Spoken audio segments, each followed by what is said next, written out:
Right, I guess Stream Elements is just gone. I'm not sure if I actually just disabled it or what happened to it, but I've been waiting for it to send a message for like a minute and it hasn't done it, so... Oh well, screw it. It's just the usual. I have no idea what's going on. All I know is that I want to play some Beat Saber, so let's do that. Ooh, that was some nice like spike there, I don't know what happened. Okay.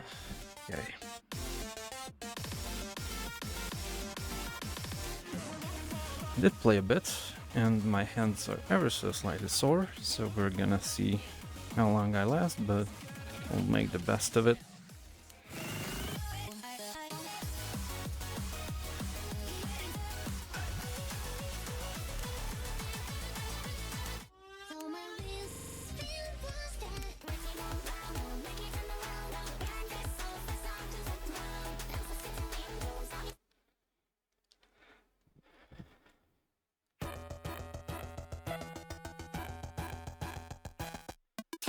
Friday, I had my final meeting with a lot of my colleagues who I worked together with, and I ended up crying a bit as I am leaving behind the project that I was on for like nearly 2 years,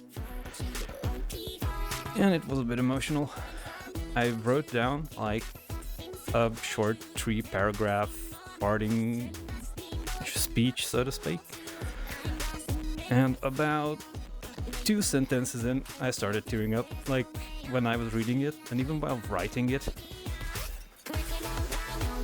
I don't know what it is about me, but like every time I've left a previous job, at some point I cried. At the first job, it was like when I announced my leave to my boss. We had a one-on-one meeting, and I was like, okay, I can't take this anymore, and sorry for the rest of the people I'm working with. Like, I just started crying out of nowhere. It's really annoying, but I guess I cared a lot about my coworkers, and I still do about my current ones. But even though then it felt more hopeless, right now I'm not leaving because like the situation feels hopeless. It was like completely unrelated, so I have no idea why I felt emotional there, but it was just, I don't know. It feels difficult to get out of a situation you've been in for so long.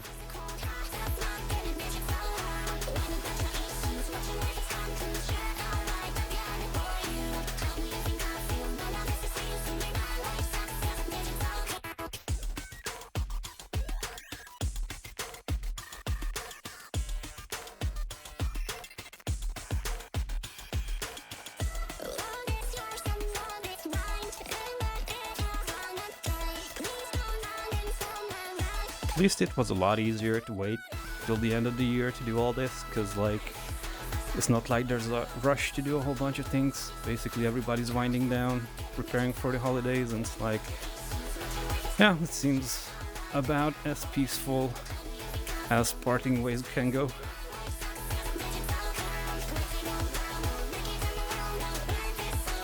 And I'm excited for the new opportunity. I haven't been working with backend development professionally for over 3.5 years now, because I was stuck in a team that did front end. And technically some part of it was like backend-ish, because Node.js is backend to some degree, but still it isn't like true backend. We didn't have to like actually touch databases or anything, we just interacted with APIs and services, so like wasn't exactly true backend, but I'm excited to get back into it.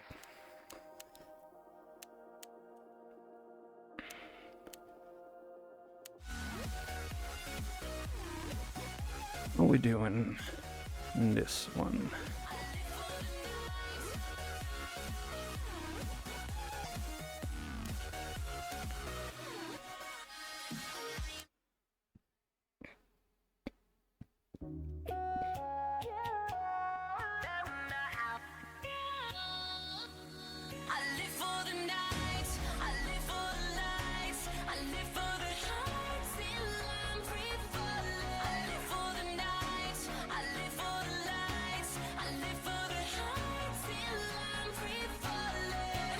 What I'm looking forward to the most though is finally the holidays. I barely use any PTOs because I don't really like to use them up basically because you have a limited quantity. As long as you don't really fall sick or have any other obligations, there isn't really like a reason for me to use them.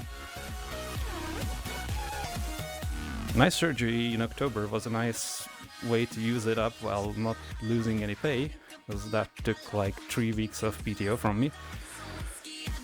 Like, if anyone doesn't know, PTO is basically the corporate word for paid time off, like vacation.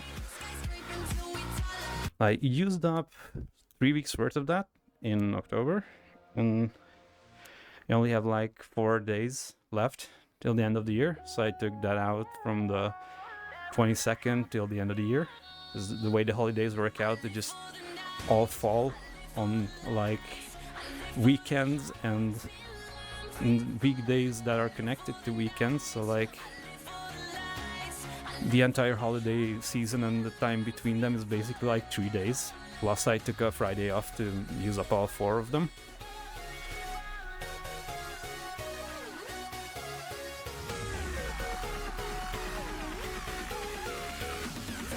Yeah, I just normally don't feel like I need the PTO, but at the same time it feels nice to not have to work for a bit.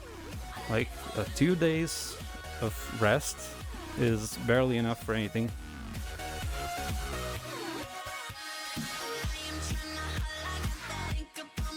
At the end of Friday, you're like still exhausted from work, so you don't really want to do a whole bunch of stuff, and then you end up still just wasting your entire evening doing meaningless things, and then you wake up in the middle of the day on Saturday, so you already have half your day gone. It's like, what can I do with half a day? Then you basically stay up for 24 hours doing nothing meaningful again. Then on Sunday, while you could actually do something, then you end up dreading the fact that tomorrow is work, so you basically do nothing. That's usually how my weekends go. It's really difficult to break that cycle.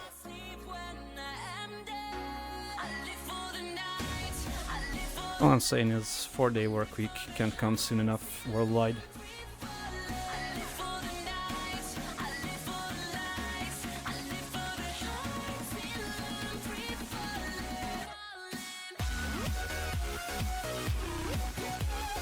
Love how there's like multiple studies on the fact that 4-day work weeks just increase employee productivity.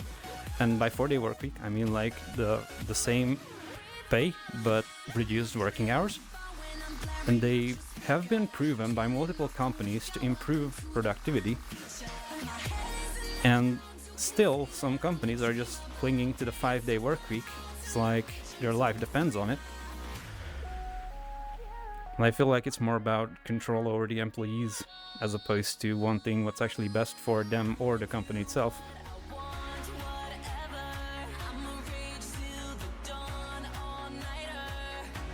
Kyoplo. Hello, hello.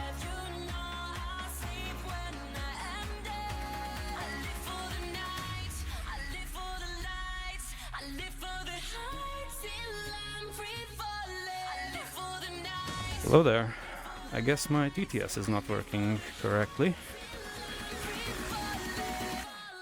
I'm gonna have to double check that, because I did not hear anything.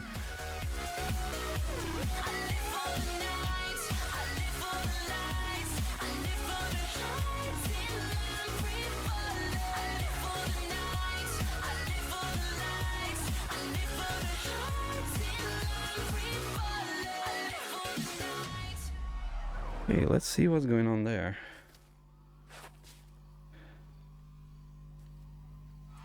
Chat connected. Joined room #DJ David 98. Okay, so apparently it is reading stuff, but it's not reading it to my ears, it's going to my PC speaker. Monitoring device. Okay, let's set it to just the headset explicitly. Okay, how about that? Chat connected. Joined room #DJ David 98. Okay, that's working. Catsetha cat. Hello Baby there. Cute 3. That's your opinion, and I respect it.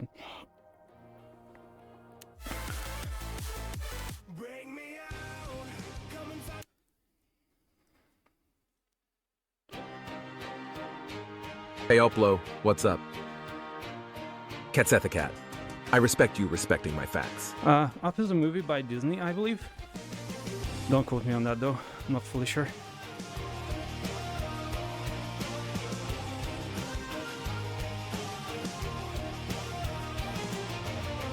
There's gotta be another way out.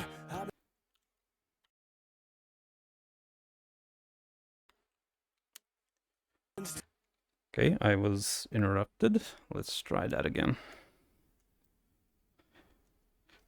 Up.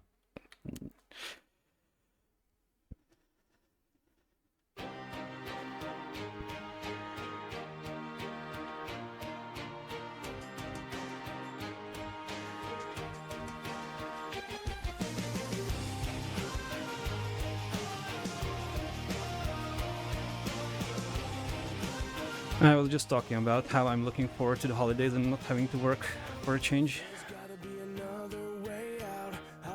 Because being awake early in the morning is not something that I really enjoy doing. I'm more of a night owl personally. Like, every single weekend I change into a night owl, and on Mondays I'm usually useless because I have to readjust every single week. Just wish that there were like less restrictive employment laws, so you could be like, oh yeah, sure, I would like to work from like 6 p.m. to midnight or something. I don't even know how many hours that works out to, but it's basically like when I'm most productive is like the evening and the early morning. And during the day I'm just kind of scraping by. Every little thing that I've known is everything I need to let go. You're so much bigger than the world I have made. Maybe that will change when I move out and I don't have family to deal with. Like right now, how I got randomly interrupted, but I don't know. It just feels like I read somewhere, some point online, I'm not sure if it was a tweet or some random tidbit from some website, but it's like we were created specifically so that one half of society could be awake at night, standing guard, and then everyone was just like, okay, that's great, let's just force everyone to work during the day anyway. And I know it's not technically everyone, there's security guards and things like that, but like, surely that could apply to many other jobs. Just having like a schedule, because I can agree that it sucks to have like a rotating schedule where you can't get into any kind of rhythm because you're in the morning, then in the afternoon, then in the evening, and it keeps changing. But if you could schedule people to like specific shifts without like having to make a whole bunch of compromises or legal things getting in the way, and people could just work in the hours that they prefer, I think that would be amazing. If you combine that with the 4-day work week, then it's just, I feel like there's limitless potential that's just being left on the table because everybody's so focused on working at the exact same time. Victory.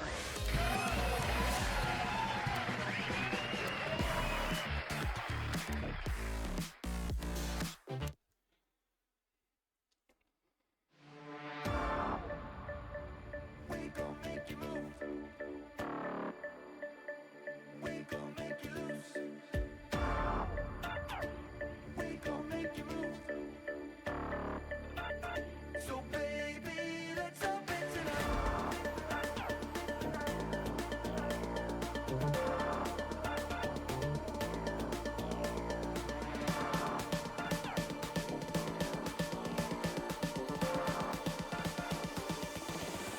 Let me get funky.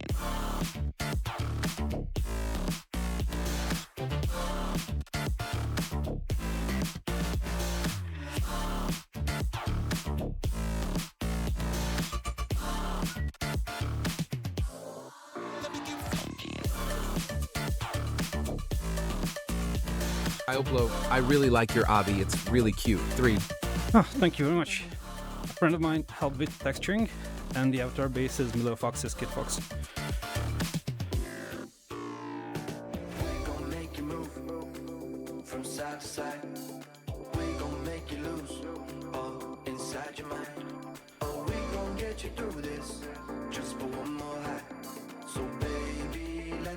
it tonight.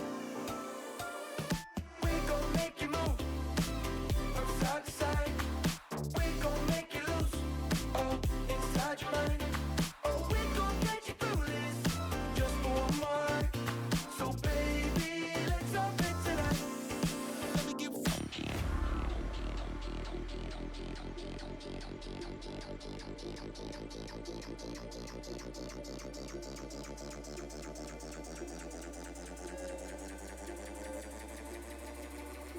Let's lose our mind.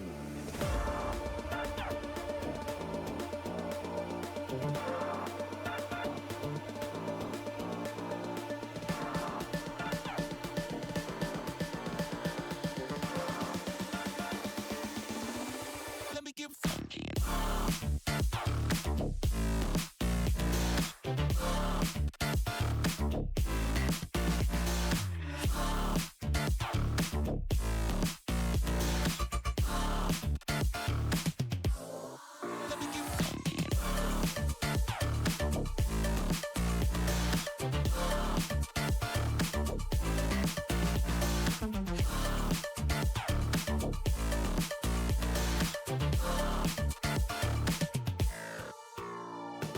We gon' make you move from side to side.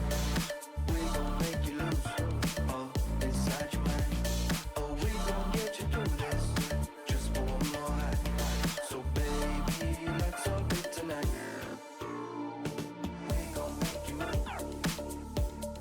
This map requires a bit more concentration. Or at least this difficulty, I guess. Gon' make you move.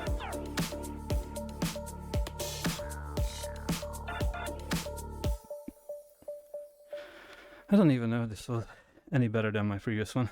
I forgot to check. Victory. Yeah, apparently it was, because it uploaded, I guess. Okay.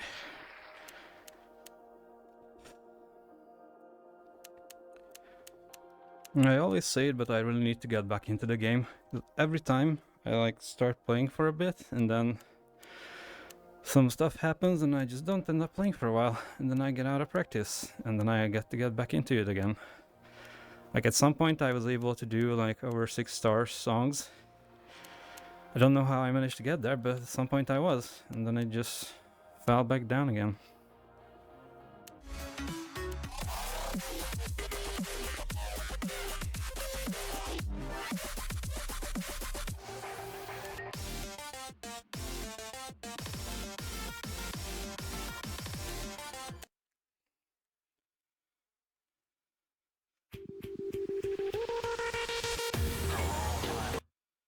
What was going on there?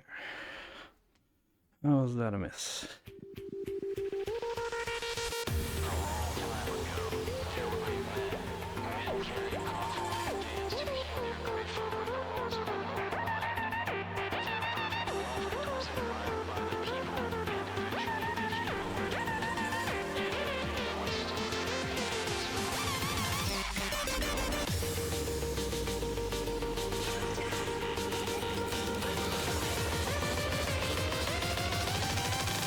Now, something really interesting that I've been thinking about regarding the new Twitch TOS stuff that they just introduced and then reversed is a lot of furry characters don't really have clothes normally, so how would you characterize this kind of stream, for example, where there's just a furry character? Does that count as nudity at all? To me that's completely unclear. It kind of just makes sense that because it's not people it should be fine, but can you really be sure?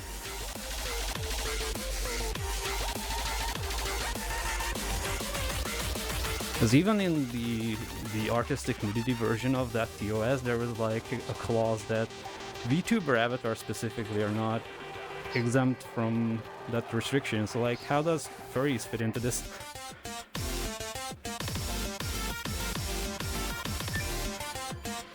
Cherry Blossom. Hey David, always nice to see you streaming. Hello there.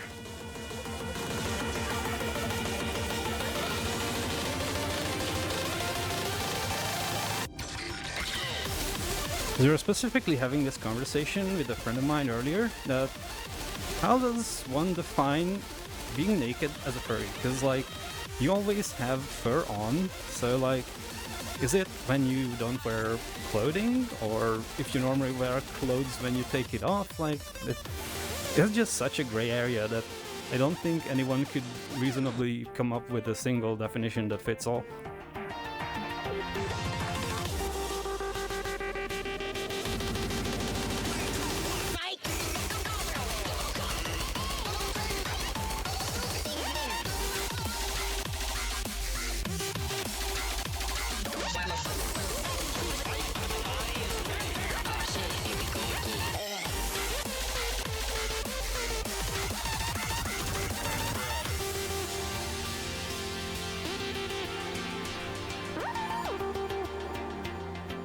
It's at the cat. I mean, you can show IRL animals on stream like cats and stuff, and they don't wear clothes either, so I'd say it falls in the same category. Lol. Cherry Blossomuk, I personally think it's naked if there is visible genitalia. I mean, yeah, but like, real life cats are not avatars of people. Like, people aren't taking like the shape of an actual real animal. It's more like an avatar, and I don't know where the lines are at that point, because you say, well, Twitch says it's VTuber avatars are exempt from that, the accepted thing. Like, it's clear when there's like big honkers of VTuber avatar, then that would not be acceptable. But like a furry one, technically, it's not human. So, what do you make of that? Didacta Gecko. Good evening. You as well. I'm just rambling about the new Twitch TOS that doesn't exist anymore because they reversed it. But yeah, I mean, it's kind of weird how you would define a furry character's like state of clothedness.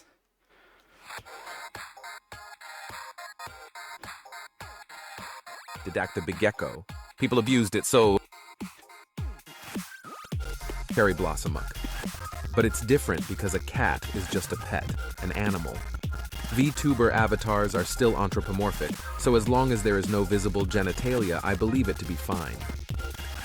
Yeah, I mean, that's a reasonable take, but it doesn't mean that whoever is enforcing the rules at Twitch is going to have the same opinion.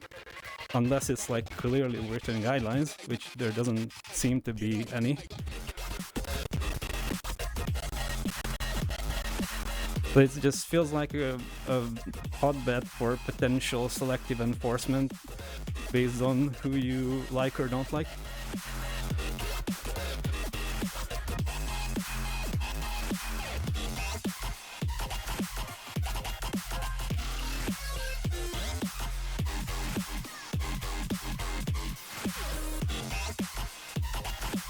Like, there's the famous saying that we do something to you because you either have a hat on or because you don't have a hat on. Like, in either case, you can be screwed over.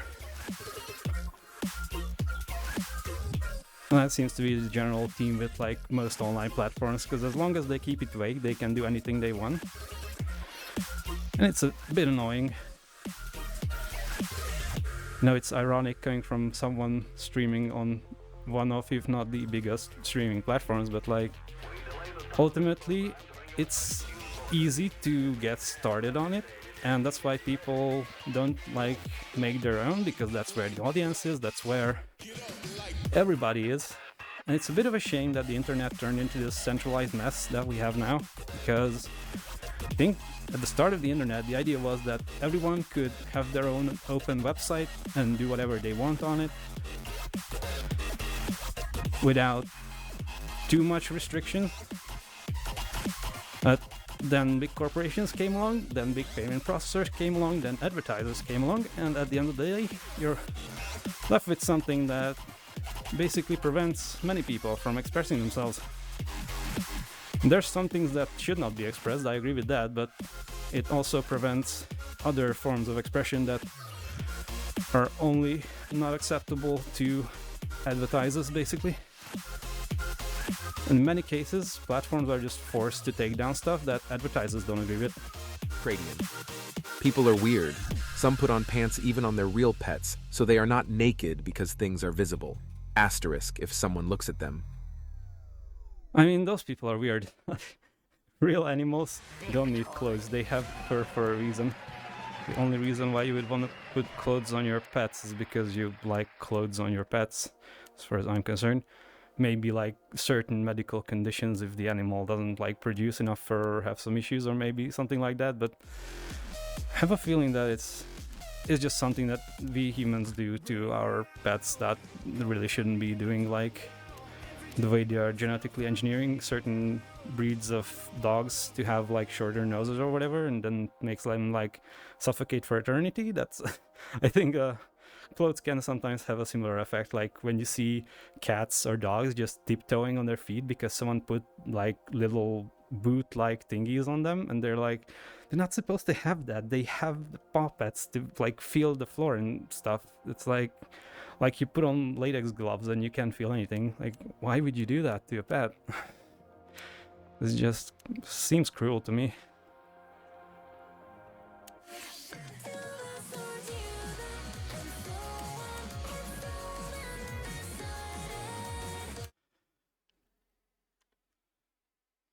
Didact the big gecko. Humanize the pets. Don't humanize your actual pets. Like, that's not a Didact good the big idea. gecko, which is completely wrong and bad for them.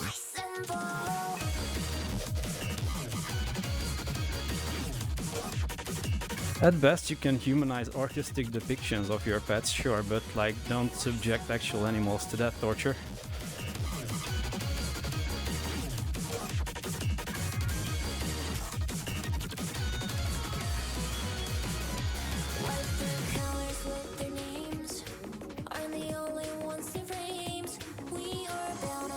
Like, I learned pretty early on not to like mess with animals unless I know what I'm doing, because as a kid we've had like multiple different stages in the family of like trying out different house pets to see what would work. Tried fishes, turtles, we even had a dog at some point, but it turned out that our family dynamic doesn't really work well with pets in general, and I don't feel like I have the capacity to like properly care for a pet. So instead of having a pet, I have a OC, or like a character that just exists as a concept, and if I want something to do with it, then I can just get artwork of it. And then I don't have to worry about anything happening to an actual real animal. And to me, that's a lot more conforming. Like, I'm not sure conforming is the best word, but like, it's not causing any harm to an actual animal if I want to put like a cute piece of clothing on my quote-unquote pet that is just a character design. I feel like a lot of people could benefit from that kind of outlet for these kinds of things instead of actually putting stuff on real animals. Didact the big gecko. As someone who is interested in recovery of species about to go extinct, the golden rule is always avoid contact with the animals.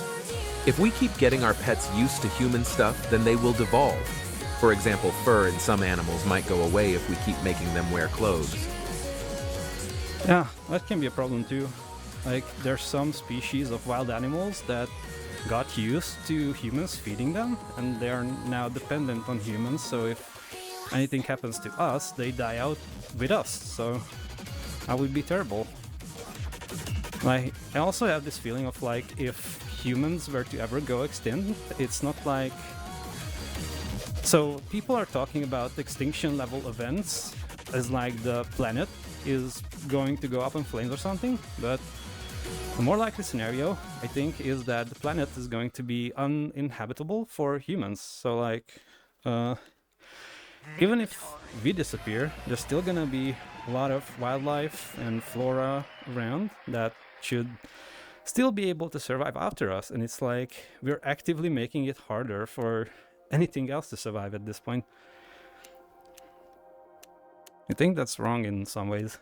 Like, we can't just assume that we'll be there forever.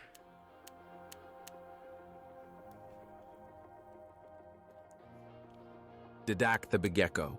Tons will survive and overtake the human spot. I mean, I'm on the animal side. Humanity is not deserving of living lasting state based on how things are going. The only thing I would like the animals to take back control. We've taken far too much from them.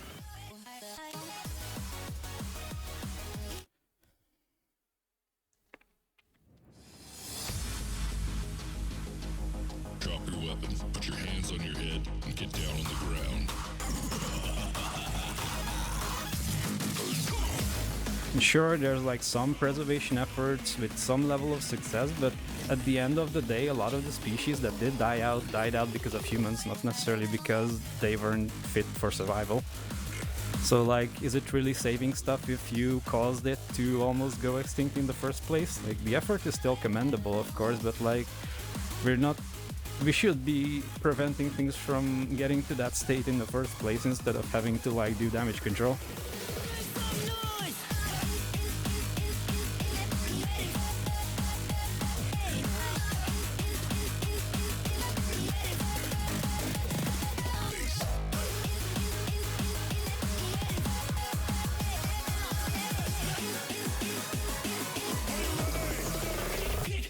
Little compassion in a lot of people would go a long way.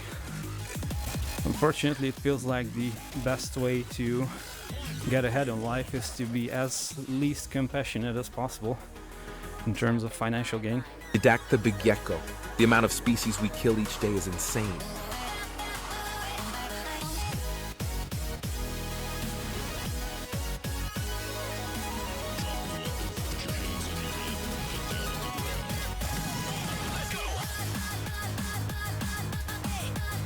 Like, things have gotten to the point where I have to tune out of the news because it's just getting like, I genuinely don't know how people who are keeping up with the happenings these days are doing well, because like, there's no way you can see how much terrible things are happening in the world and just don't break down every day. Like, I have to limit the amount of time I look at news. I have to mute certain words out of my feeds, because otherwise I'll just constantly see pain and suffering.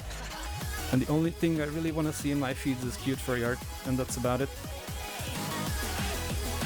Everything else I don't want to see. I don't have the mental capacity to be worrying over everything. Didacta begecko.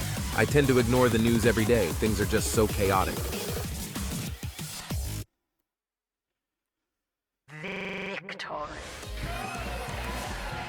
I mean, chaos wouldn't be the worst of things if at the end of the day it felt like that some progress would actually happen. The problem right now is that the chaos that's happening, it's practically feeling like there's no end in sight. Like, every time you look at things, things just seem to get worse. There's like no improvement, so like, it just makes you feel hopeless if I look at that stuff for too long.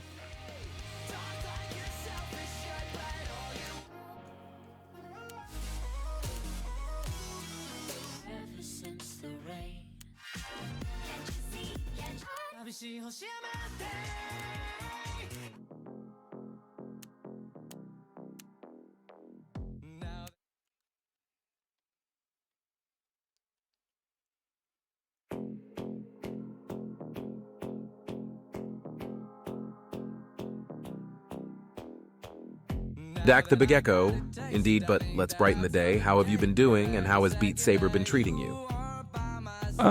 I've been mostly fine, I would say. It's hard to say doing good in these times, but yeah.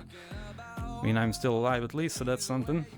As for Beat Saber, well, it's the usual getting out of practice, as always, that I do every single time I pick it up for a bit and then forget about it. It's been a while since I last saw you around, aside of seeing you online in VRC yesterday, XD. I do hop on VRC occasionally. Like, the latest thing that I saw on there is this new map by Jar, the Audience Anarchy. That's kind of fun to an extent.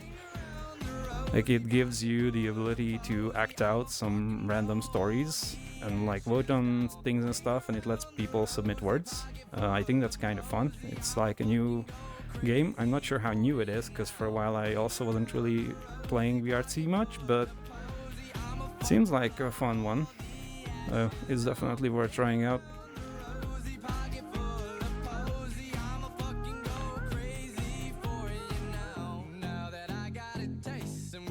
Didact the Big Gecko. It's an interesting map. Cool for people that has the capacity to act. It's also like nice to work on stage fright because it's a relatively safe environment and you're given the prompts to read on the screen, and the audience submissions can sometimes break the ice, so to speak. Like it sometimes puts you out of that paused state, or I'm not sure how to say it, like when you feel like you're overreacting or not really feeling up to it, then you see some complete nonsense word thrown in the middle of your text and you just can't help but laugh on it or anything. Like that has some positive effects in my opinion, and you can still participate as an audience member. It's kind of unfortunate that sometimes it automatically picks people as actors that don't actually want to act, so maybe that's something the World author could work on, to like make sure that if someone is not comfortable acting, then they'll not be put on the stage, because I think at some point it automatically just starts selecting people if there's not enough actors. I'm not entirely sure how Didact the that Big mechanic Gecko. works. I somehow have that fear only with random topics and random people. If I know about the topic, I'll be fine no matter what. So I'm happy with my stage fear only being specific. Lol.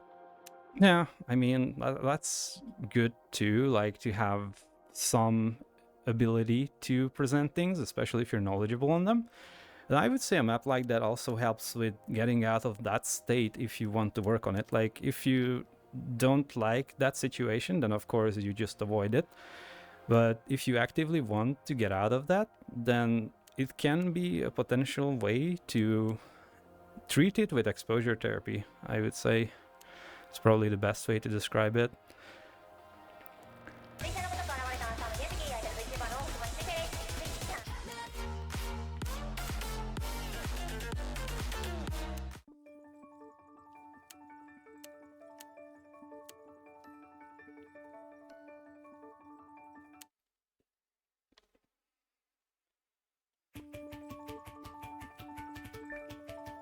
I know why I don't like this map.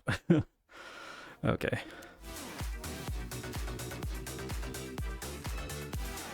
Let's see, do I want to destroy my arms right now? Didact the Big Gecko. Oh, also on a random note, are you busy next Thursday? Next Thursday is the 21st, right? Or is it the 22nd? I'm not entirely sure. Hold on. There's the calendar.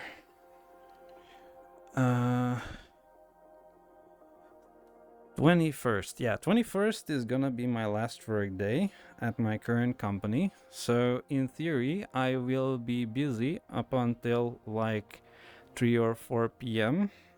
And then afterwards, I'm not going to have a job temporarily until next year starts. So I will not necessarily be busy. I will also be traveling, but that's a bit later. So on next Thursday, I should be free. It also depends on what exactly you want to do, but if it's something personal, then we can discuss it later.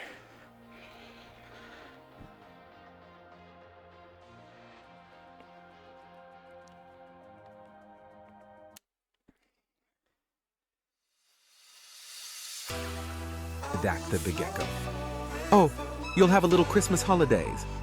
Yeah, basically. Well, I would have had it anyway, but I would have had to use my paid time off that I've incurred throughout the year, either way. But yeah, technically I will have a full holiday while not being employed at all in that same time period. Depends on how you look at it.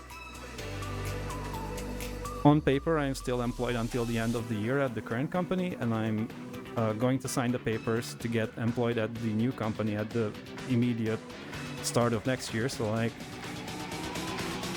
it's debatable whether that counts as work or not.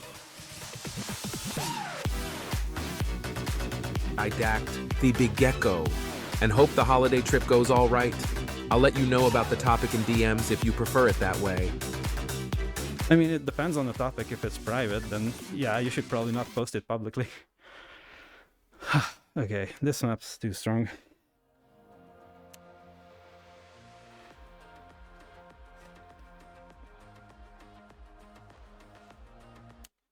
I honestly can't say what I do or do not prefer without knowing what the subject is.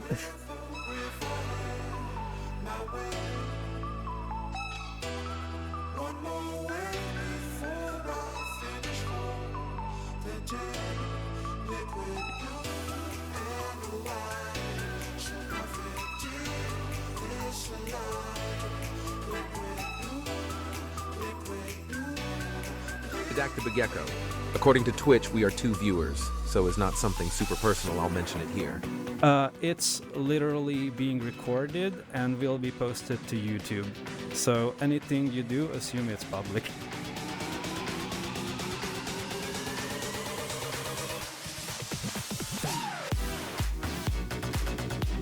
I have 60 days watt storage and I upload streams to YouTube for permanent storage, so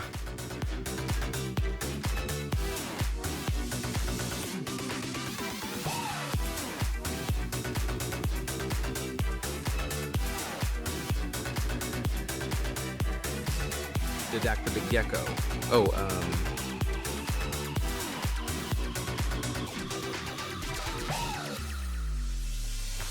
Didactic Gecko. I'll guess I'll DM you quickly, XD. yeah, maybe that's a better idea.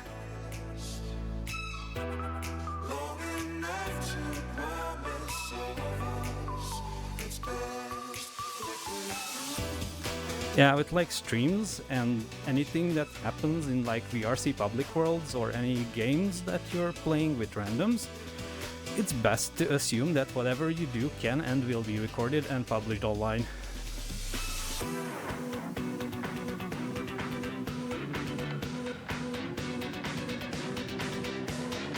You can avoid a lot of unfortunate mistakes if you live with that assumption.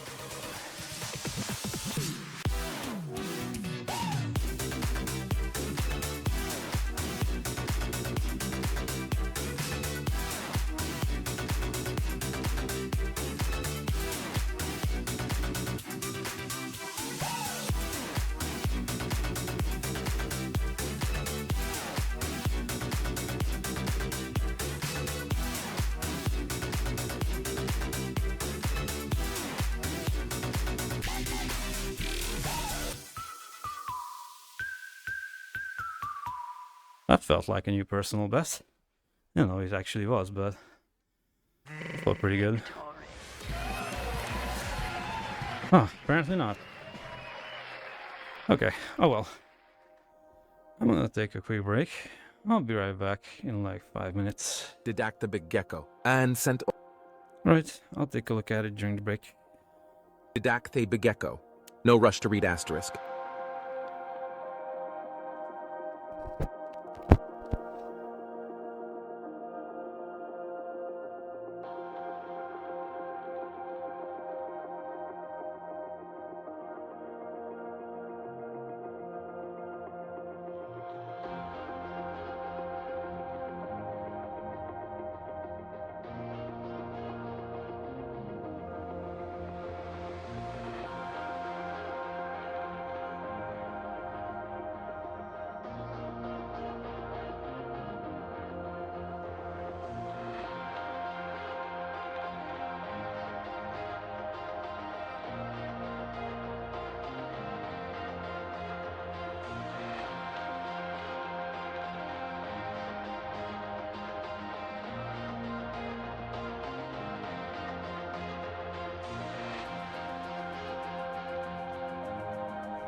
Cradian, is that connected disconnected spinner top right in the overlay intended to do that?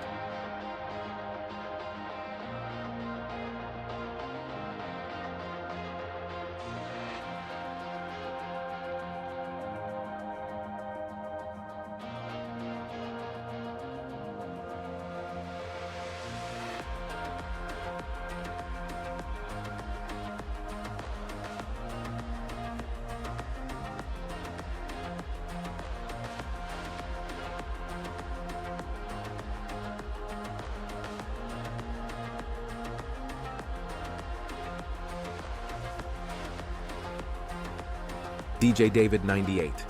Yep, it does that while it's trying to reconnect to the game. I quit it when I go be right back.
And we are so back. And yeah, that connection indicator is meant to show in case the overlay disconnects from the game. And when I go into BRB mode, I always quit the game. And that disconnect indicator is also what drives switching to the BRB scene. So that's why I closed the game, because it causes OBS to switch scenes for me, so I don't have to worry about it. That's the short explanation.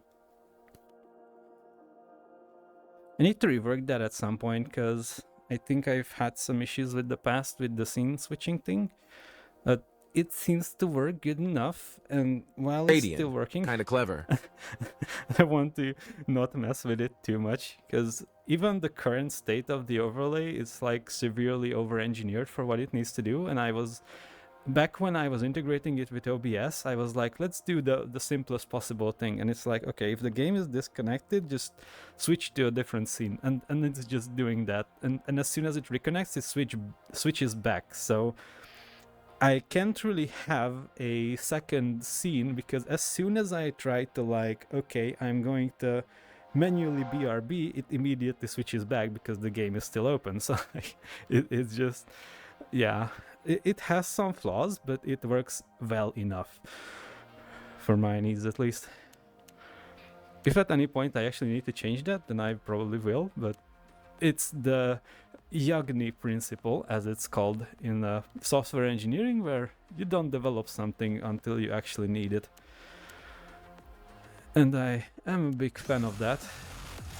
I'm a lazy person, to some extent.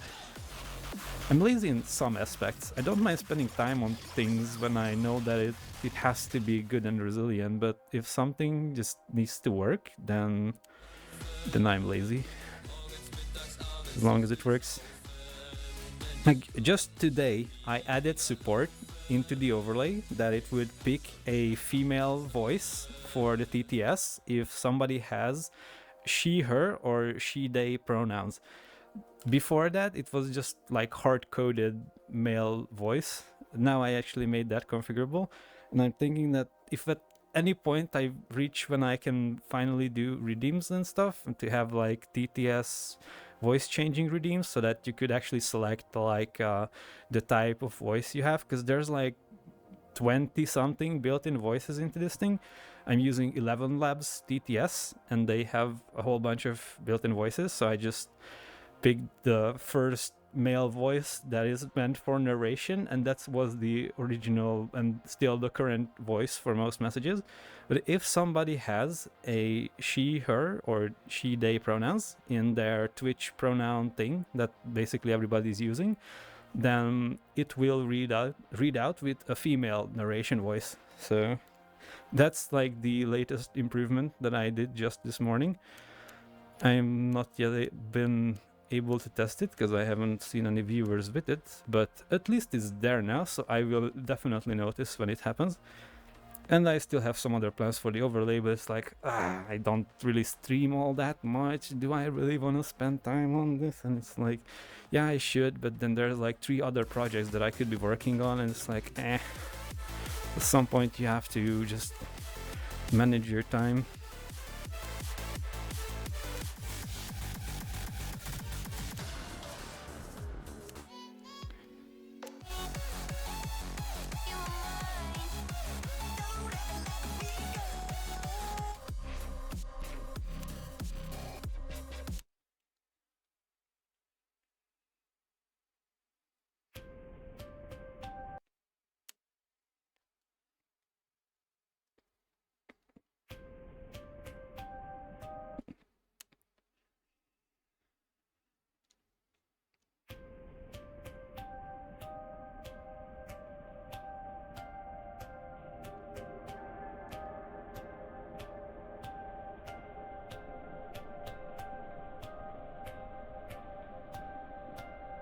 I've said it before and I'll say it again, that I think it's good practice to have a whole bunch of projects to like get familiar with web development if anyone wants to get into that field. But the problem, well, it becomes a problem if you start making those projects public and then people start depending on them, because then you have to worry a whole bunch about not breaking anything that other people are using.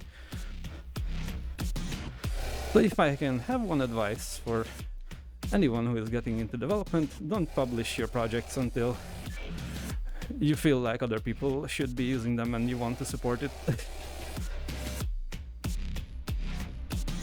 As for me, this overlay, it wasn't originally like a project that I expected anyone else to use. It was just like the easiest way for me to make something available for myself is to make it public. So the code repository, the website, everything, it's completely public and out in the open, because then I don't have to worry about making sure that only I can access it. But it does also have the side effect of people being able to randomly find it.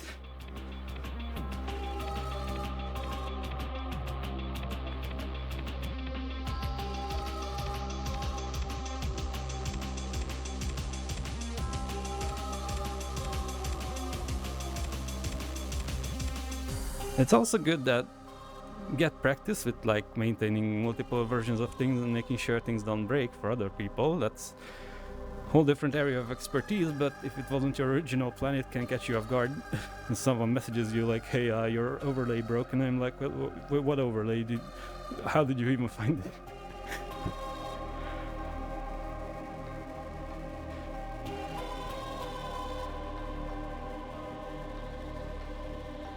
It can be a double-edged sword, because on the other hand, it can actually make you more motivated to work on things if other people ask you to Lori, do is this your favorite game? it. Beat Saber? No, my favorite game is non-VR. It is one I like to play a lot, but it's not my favorite.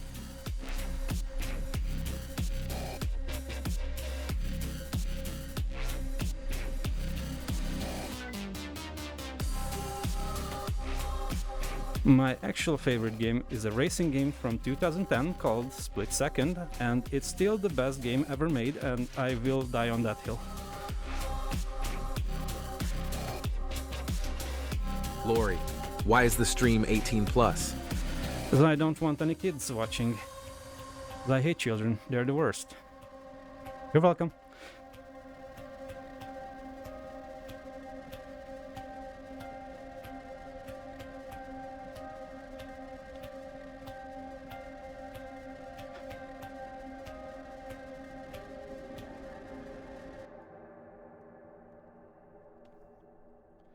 Well, technically speaking, not all children are the worst. There are some notable exceptions to that, but in general, as an adult, it's a huge liability for me to be interacting with children, because if I don't know they're children, because all I see is usernames, then I could potentially say Lori, something that I I'm shouldn't. 16 so- actually, but the thing is that I'm your Italian translator of Discord and I love your projects. Well, thank you very much for once for your translation work. That's something I certainly appreciate. On the other hand, there's also my concern that I could be talking about topics or any other stuff that may not be appropriate for children. So you're really not supposed to be saying your age on Twitch. I'm not entirely sure why that is the case. I know other streamers specifically do this because they don't want tell people to not to say their age, because there's some reason why you shouldn't be doing that. So you shouldn't be doing it either. But in general, by saying you're 16 and watching a stream that has an adult rating on it, you're practically outing yourself as circumventing their terms of service guidelines or whatever. So that's not a good idea. Keep that in mind. If you want to lie about your age, then be sensible about it. I'm not condoning that, but at least don't reveal yourself. 'Cause that's literally just setting yourself up for failure. Like, I can't say that I never lied about my age. Everyone as a kid is like, ooh, this website needs you to be this old. Like, Steam asking you to enter your age. And I'm like, oh, sure, I was born in 1900 to see this violent video game. Like, what are you going to do about it? It's their legal requirements. And as long as they have the legal obligation to check this stuff, they are going to ask you that. So for legal reasons, I'm going to say that you saying you're 16 is a joke. Probably. But really, you are not supposed to be watching this stream right now.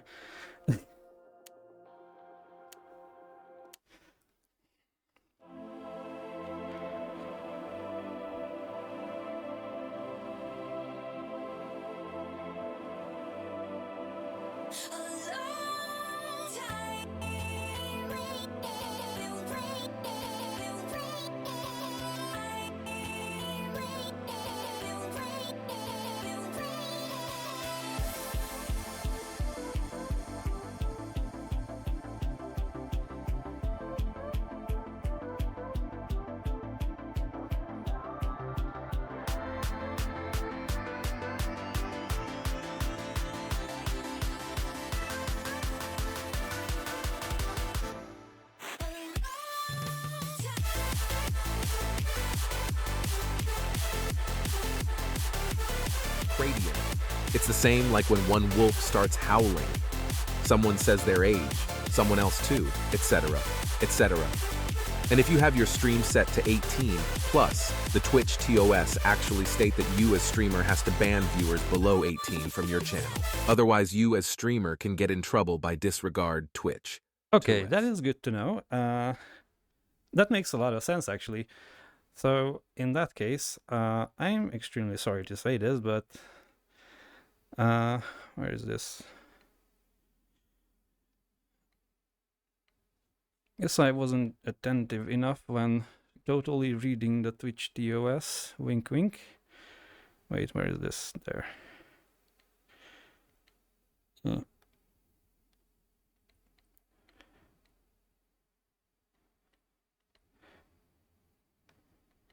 Radiant. So just don't mention your age. You can just delete that one message, though. Okay, sure. That works too.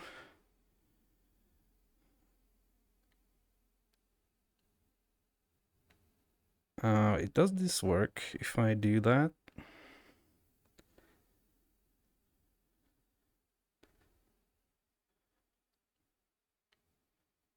Okay, sure. It seems to work. That deleted the messages. I don't have the delete message button on this small thing in the Twitch chat thing in OBS that I have, so that at least got rid of the messages. So yeah, don't mention your age. No, I know, and thank you.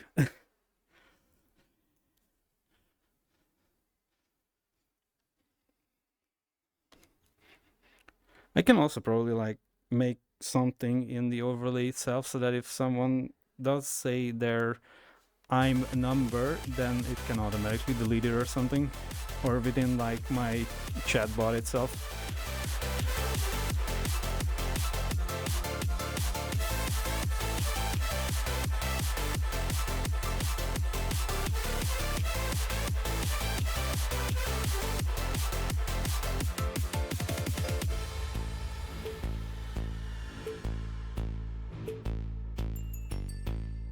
Radiant. There will always be workaround to bypass automations. I mean, yeah, but if someone's actively bypassing sensible automation, then that's another reason for ban/timeout. Like, if somebody is not aware of these restrictions, like if someone is not a regular Twitch viewer and doesn't know the TOS by heart, then just sensible protections like that, I think, would make sense.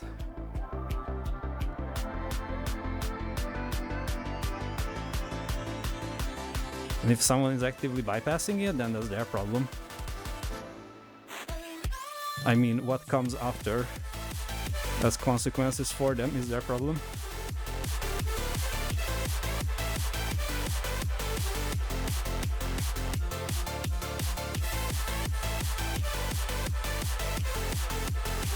Because here's the thing, like, I know a lot of relatively mature people who aren't over 18, but still, by the word of the law, they're considered underage, and you're not supposed to be viewing content that's not meant for your age group.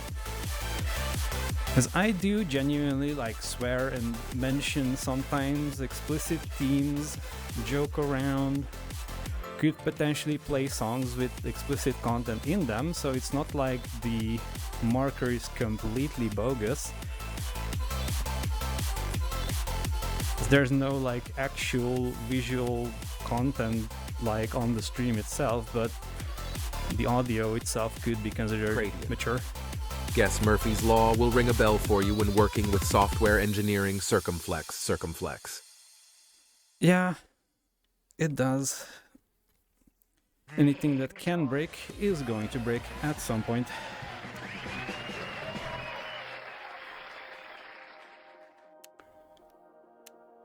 But yeah, I have a hard time imagining that someone would say I'm 16 without it being like the indication of an age. Like, you could say I'm 16 years sober, like you haven't drank alcohol in 16 years or something, but like, is that really like something that I should be catering for as an edge case? Like, sure, it's possible, but what's more likely, that someone's gonna talk about their potential achievement in avoiding a certain kind of beverage versus someone just blurting out their age? Like, and there's a certain chance of those two things happening, and I think one is higher than the other.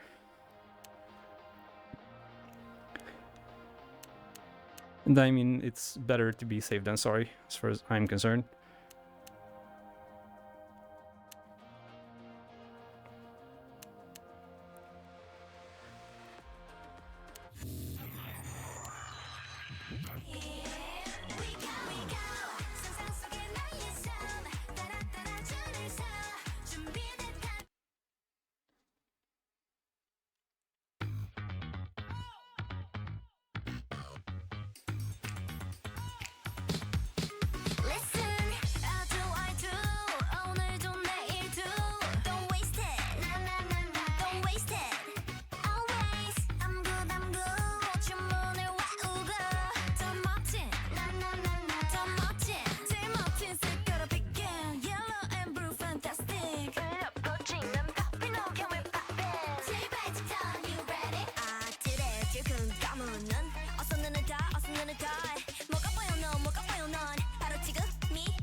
So yeah, what I think I was getting at is that I know a lot of people who are technically underage but are mature enough to talk about mature topics, but even then it's still against like certain legal requirements for those people to engage with those topics knowingly. And especially for people to discuss it with them knowingly. So I guess it does make sense that you would have to ban the person. But I thought that banning only prevents people from looking at the chat. It doesn't like prevent you from loading the stream and watching it. That's just my understanding though, maybe it does.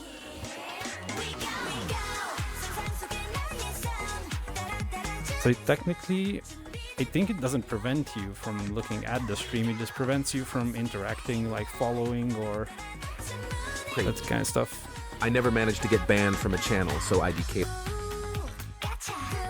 Yeah, me neither, so I wouldn't know, but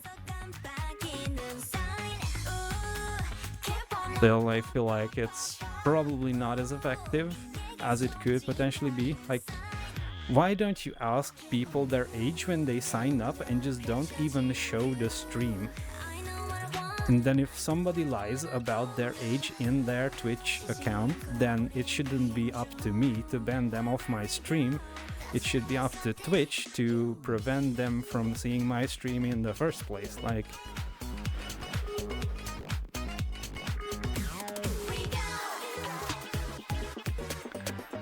it's a bit annoying that you have to play content police when the site is right there. And this is something that can be easily automated. Or at worst, like you could have like on the streamer side some button or command to say, well, this user's just admitted to being underage and shouldn't be watching my stream. That could trigger something on their side. That like, it's annoying to have to be the person to do that.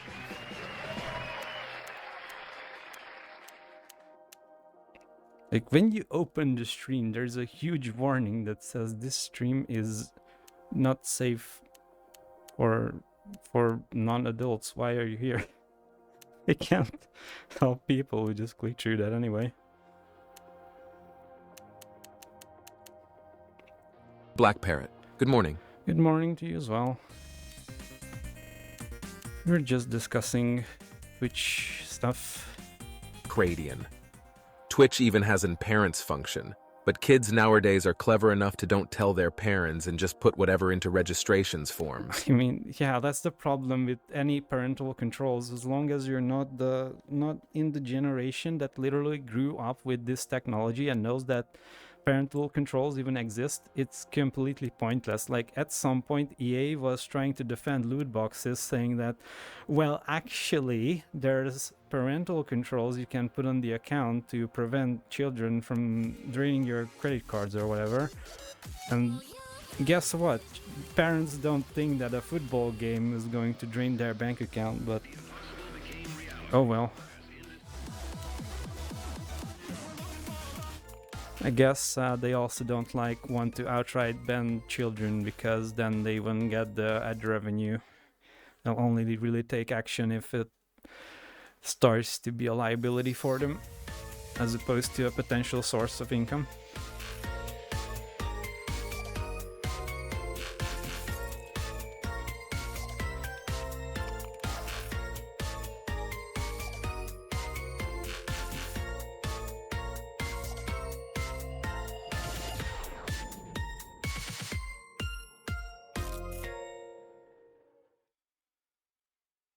Hey, was that a Rhine song? Yeah, it is. That feels very much full comboable. I'm gonna give that another shot.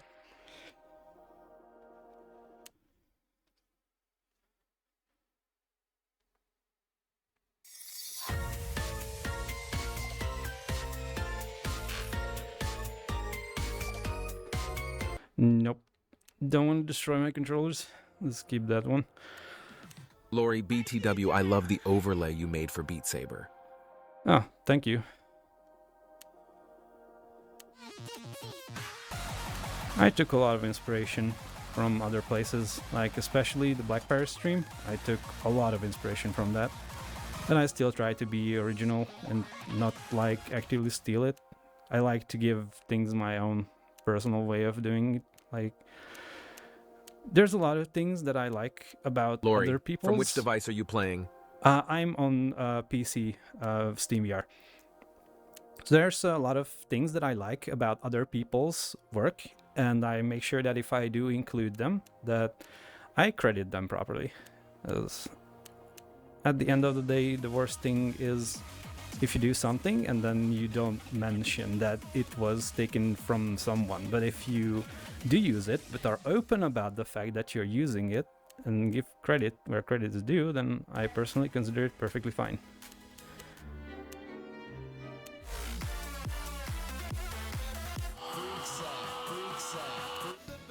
Okay, have every asset that I use in my stream list. Cradian. There's a saying in German that basically means, it's fine as long as no one complains. You can't know viewers' age as long as they don't mention it. I would say that saying is partially flawed, because there's things that it definitely doesn't apply for. Some things that seem fine will probably cause more problems if somebody doesn't complain, and sometimes people just... Lori, I think you know mine from Discord. Lori, I'm not sure actually. No, you're what exactly? I'm not sure what you're referring to.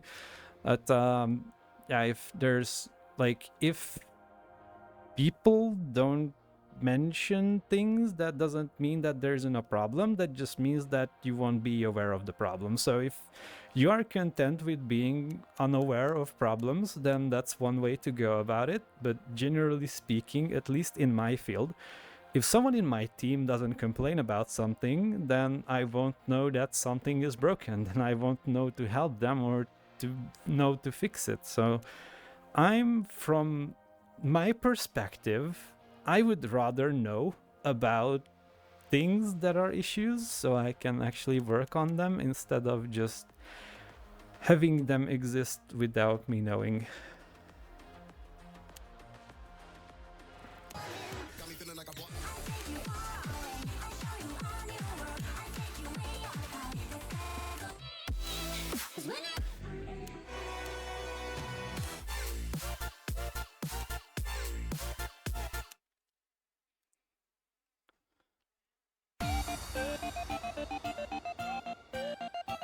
Cradian. That's the point of as long as no one complains.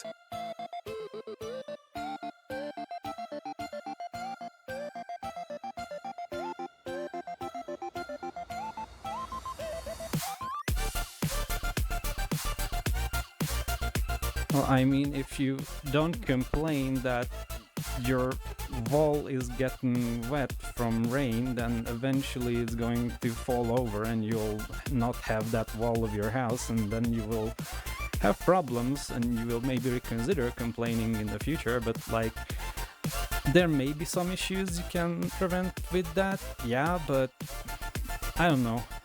It doesn't feel right to me on a fundamental level. Maybe I'm just misinterpreting it, but it doesn't seem like a good philosophy to live by.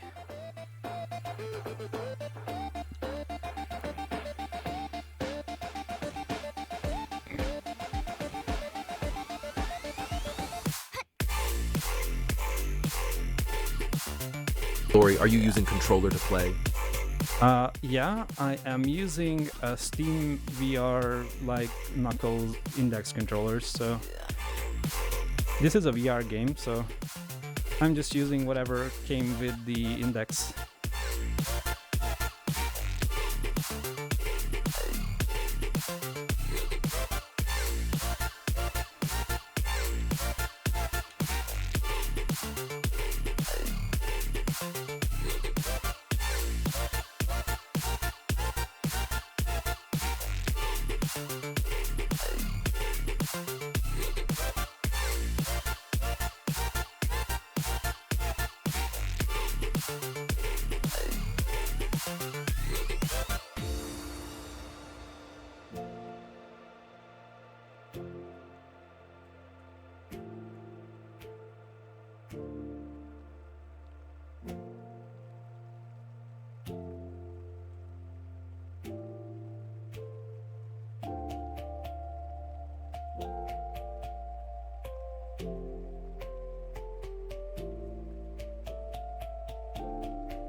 It is actually really difficult to play VR without controllers. Like, there's a way to play VR on Quest where you just use your hands for like hand gestures to navigate stuff, but from what I've seen, I've never actually tried it, but just looking at people trying it, I feel like it's not even close to being as usable as using a physical controller.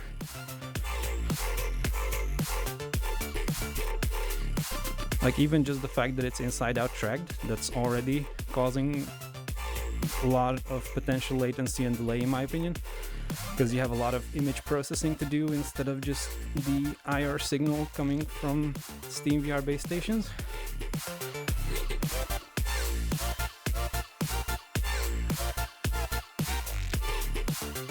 Lori, have you ever considered on making a streaming about coding stuff? No.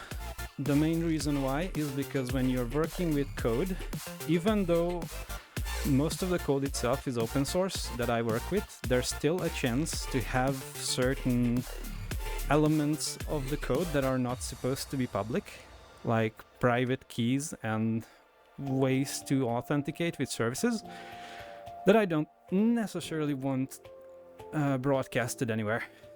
As in order to test, debug, and build stuff, you sometimes have to look at that sensitive information, and generally it's a terrible idea to put any kind of access token publicly available. And even if it's in a Black stream, Parrot. It's also hard to make it entertaining, KKW.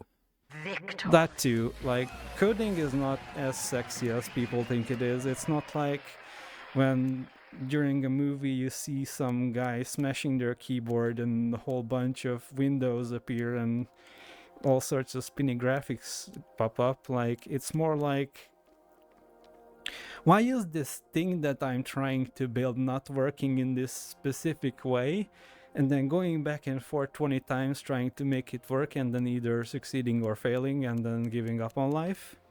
That's usually how coding goes, and it's not necessarily entertaining to watch either.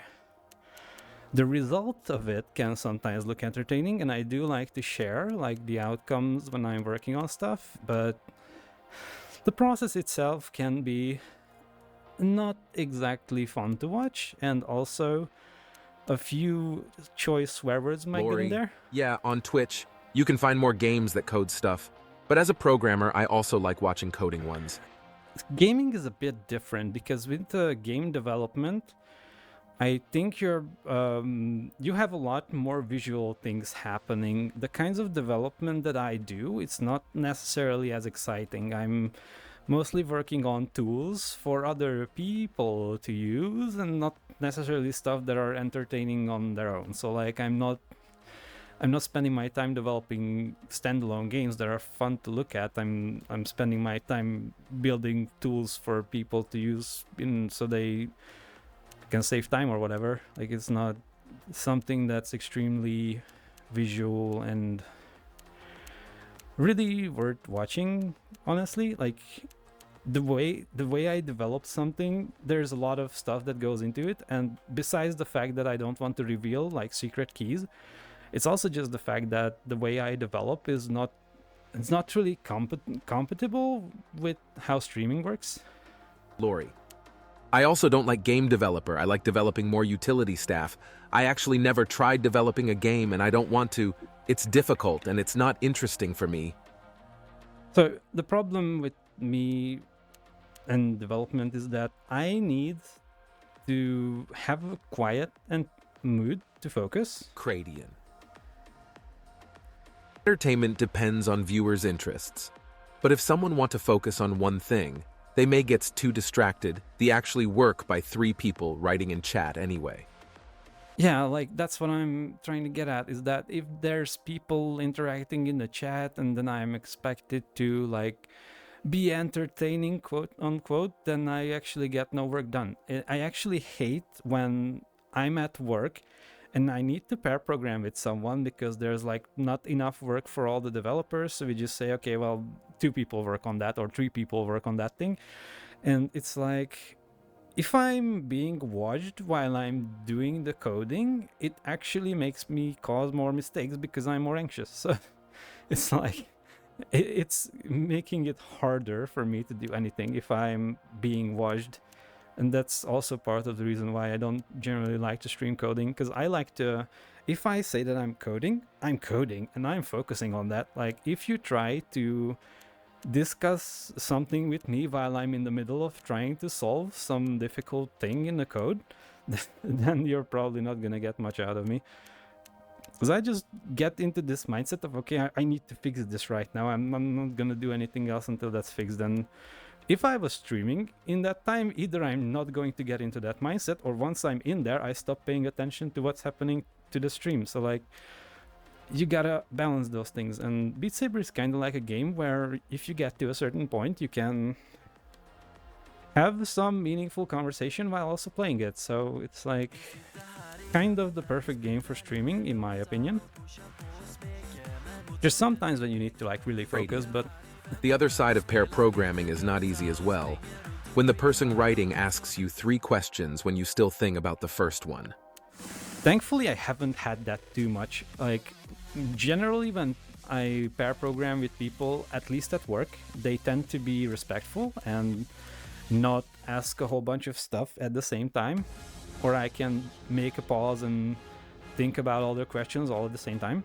But yeah, that can be a problem, that if you're just trying to get through implementing your solution and then somebody starts just questioning everything you're doing, it can make it more difficult to actually make progress. But on the flip side, because that other person will now understand why you're doing it, they will potentially be capable of replicating or at least understanding what you're doing. So in the future, like in the case of me, when I'm literally leaving the company, it can be good that other people are aware of my mindset and why I'm choosing to do things.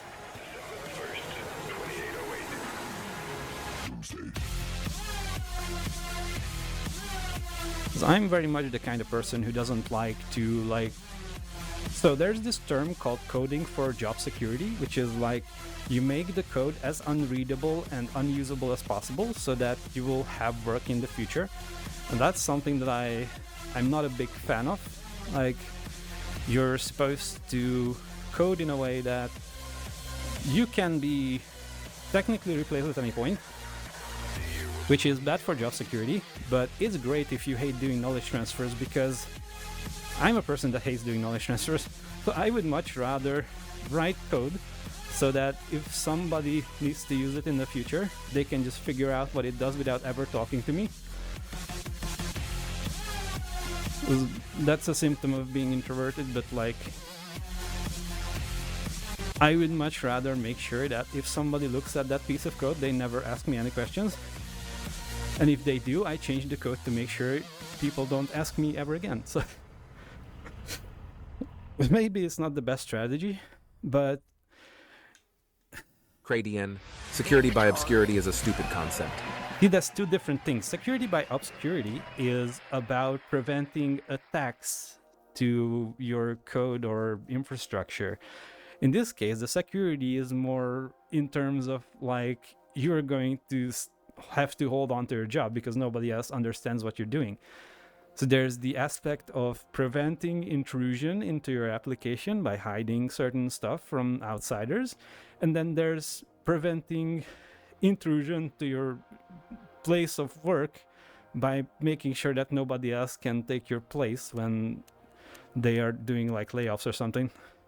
Because thankfully I've been in a fortunate enough situation that I never really got close to being laid off. Like, I know a lot of people from the project I was working on, they did end up moving to different companies or moving to different projects, but it's like, it was probably for good reason. Like, I've personally always had relatively good performance, I would say, and I never had to worry about this kind of stuff. It's not really a strategy that I relied on at all during my career. I can't really speak for its effectiveness either.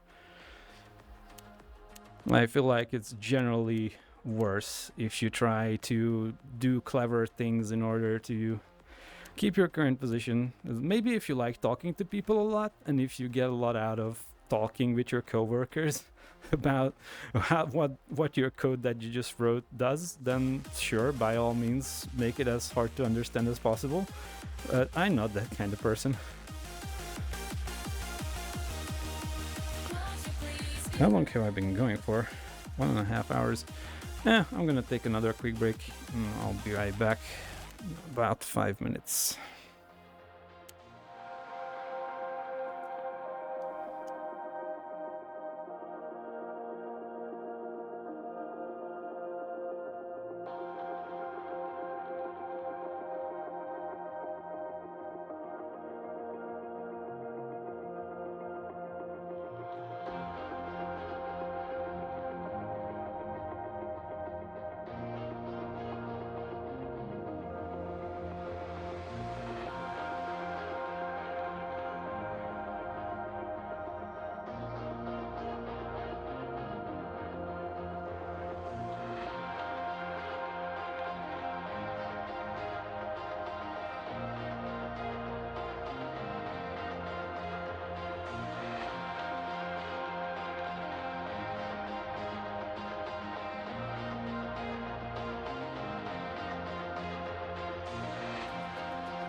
And we're back once again, I guess. Now I should actually be audible.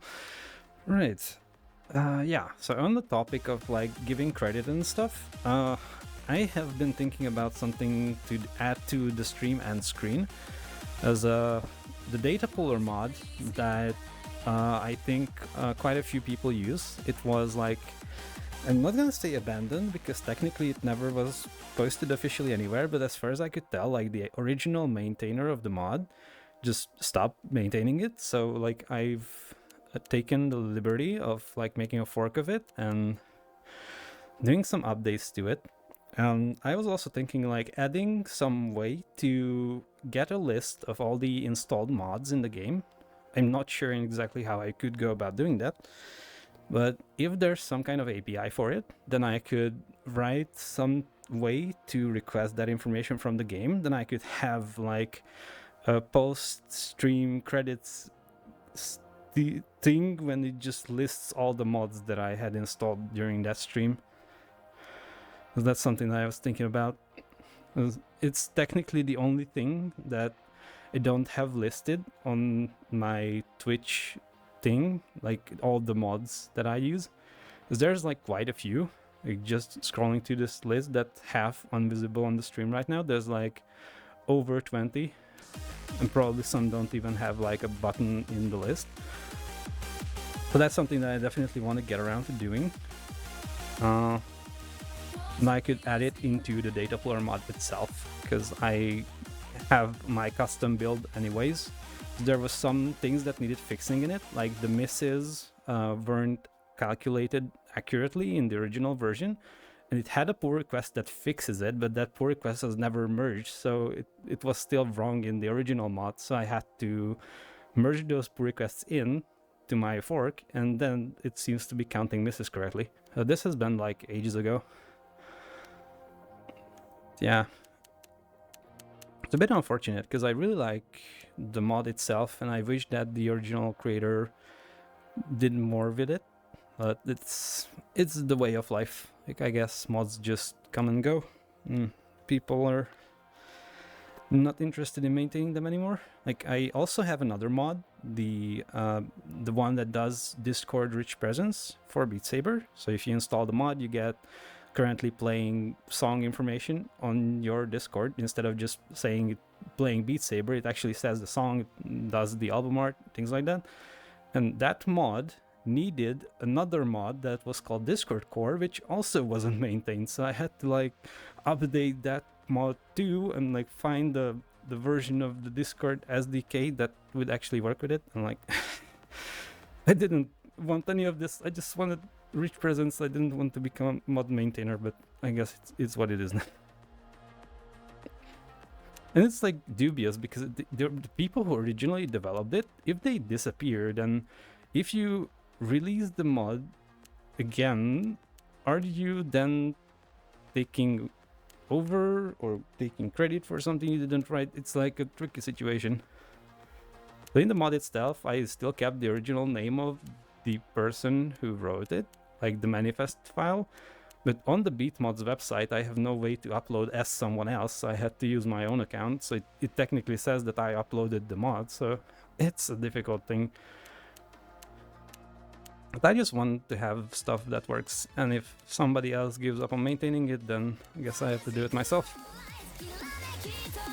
It is really useful. Like, it is thanks to the data puller mod and a lot of other mods that this stream even exists as it is. Like, a lot of the stuff that happens inside of the game are thanks to the mods. So definitely they also deserve credit. Like, especially in Nanaluna's mods, the whole avatar existing is thanks to them. Pradian.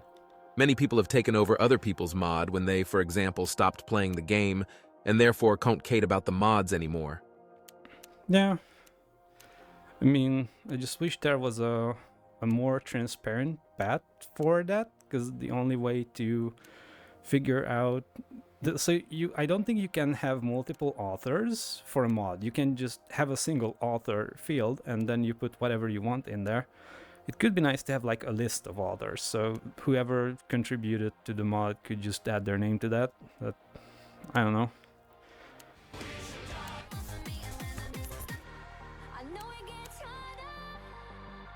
Why do I not have a score on this? Is it that difficult? Or did I just... Interesting, okay. I feel like this might be a mistake.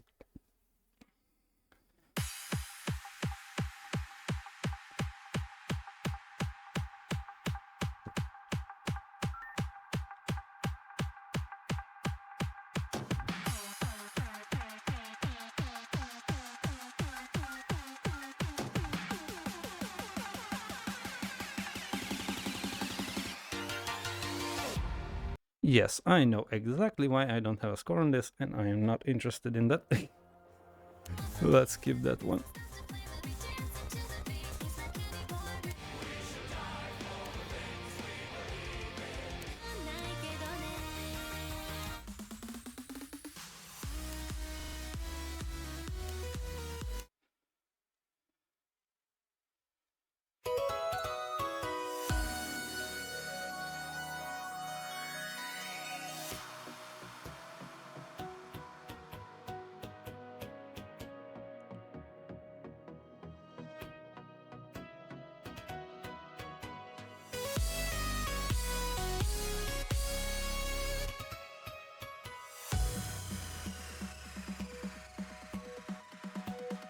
This part of the song always reminds me of the BBC like new starting chime.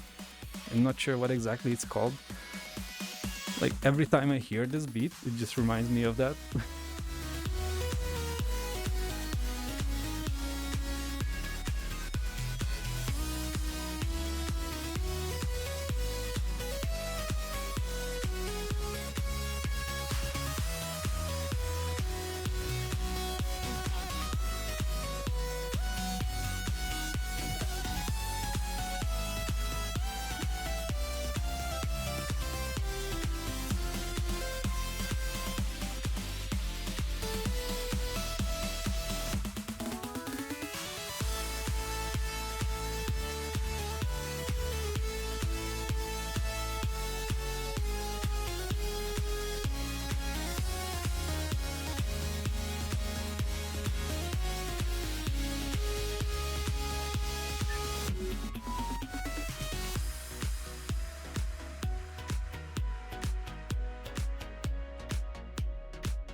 That was just barely an SS. That could have gone slightly better. Guess I'm getting tired already.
Victory. Now it is nearly 9 p.m. Practically the day is almost over. Even though I've only been up since 12. I mean, it is already past 9 p.m. It's 9 p.m. past 15 minutes.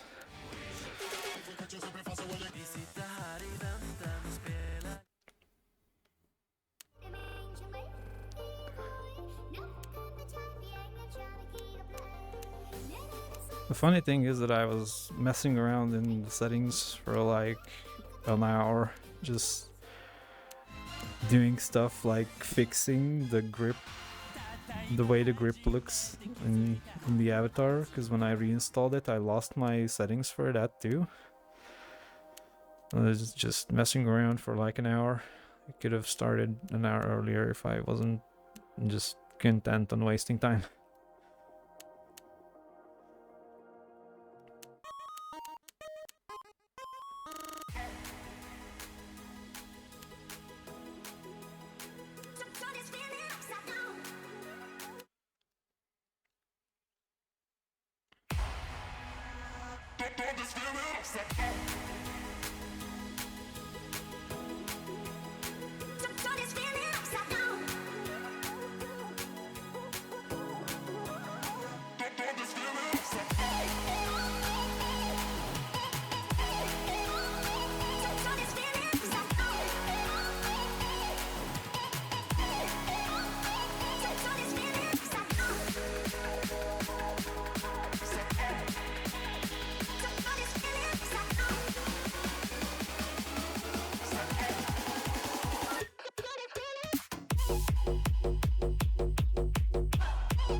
I do wish like the Beat Saber updates wouldn't just break the mods every single time, because lately what been happening, there's like a new version of the game and then the entire mods channel on the modding group is just logged for like the previous minor version, like archived, and then the current mod, the current channel is always for like the CPL extreme loot. latest version. That's been a thing since 2018 TT. I mean, yeah, it has been, but for a long time, it seemed like either maybe the modding community was more active, or just the game updates didn't break the mods all the time. Because I remember, like, I started modding the game around 1.24.5-ish. Usually when there was like a new Beat Saber update, what would happen is you would have the mods almost immediately updated for it. Like, it would take maybe a day or two after the release, but you would have... Radian. You can easy find verified workin' mods for any version on beatmods.com. I mean, yeah, for old versions you can find previously working versions. My point is that for new updated versions, it can take a while for them to actually be updated and then verified. So you would have to get the latest available version, which may not be compatible with the game or something like that. And for some time, during the time when I started modding the game, it felt like you would have the updates within a week or two of a new update release, because I imagine that there were fewer internal changes maybe in the game, so it was quicker to keep the mods updated. Since the Unity update, they basically stopped, or I don't know what happened, but it feels like the mods just gave up. CPL lewd. The last few updates have actually been a bad thing, especially. Since 1.29, they updated the way lighting works. In the game, is how it was explained to me. So the majority of mods that are quality of life or song downloader, those will be fine. Saber Factory effectively dead. I mean, yeah, that makes sense that some things were updated heavily. Like, I know there was the change of Unity version, so that does make things more difficult to update, that's for sure. Still, though, it kind of feels like if people were motivated / still interested enough in the game, then it would not be as big of an issue. And also, I do know that there's like issues with the latest game version on things like Steam, because I did try to play the latest version the other day, just to check out the new OST songs. What I noticed is that the pause button doesn't seem to work on vanilla Beat Saber right now in the latest version. So, like, yeah, I get it. But I feel like if the game was more active, then there would be a mod by now to make the button work. and people would have already migrated half the mods to it. It just kind of feels like the game is ever so slightly dying, but don't let me be the harbinger of that. Lori. I was wondering why my Golang code wasn't working, and now I realized I was doing the request to the wrong endpoint. You see, your problem is that you're using Go. I'm just kidding. It's a perfectly valid language. CPL lewd. But yes, it's also been 5 going on 6 years, and Beat Games is just not really adding anything but music to the game. It's going through the same things Rocket League is going through. It's still a great game. But without mods, it's basically just repetitive now. Well, Rocket League went through an Epic acquisition. That's what killed it for me. If it was still a regular Steam game, I would maybe still consider playing it, but as soon as Epic bought it, I'm like, I don't want to support their business practices, so I'm just gonna stop playing that game. And maybe it's hypothetical coming from someone that's playing a game that's technically now owned by Meta / Facebook. But Rocket League was already a game that I wasn't feeling too invested in. And then when they got bought by Epic, that just added to the list of reasons. Cranian. Without mods, Beat Saber would already be dead. And yeah, that too.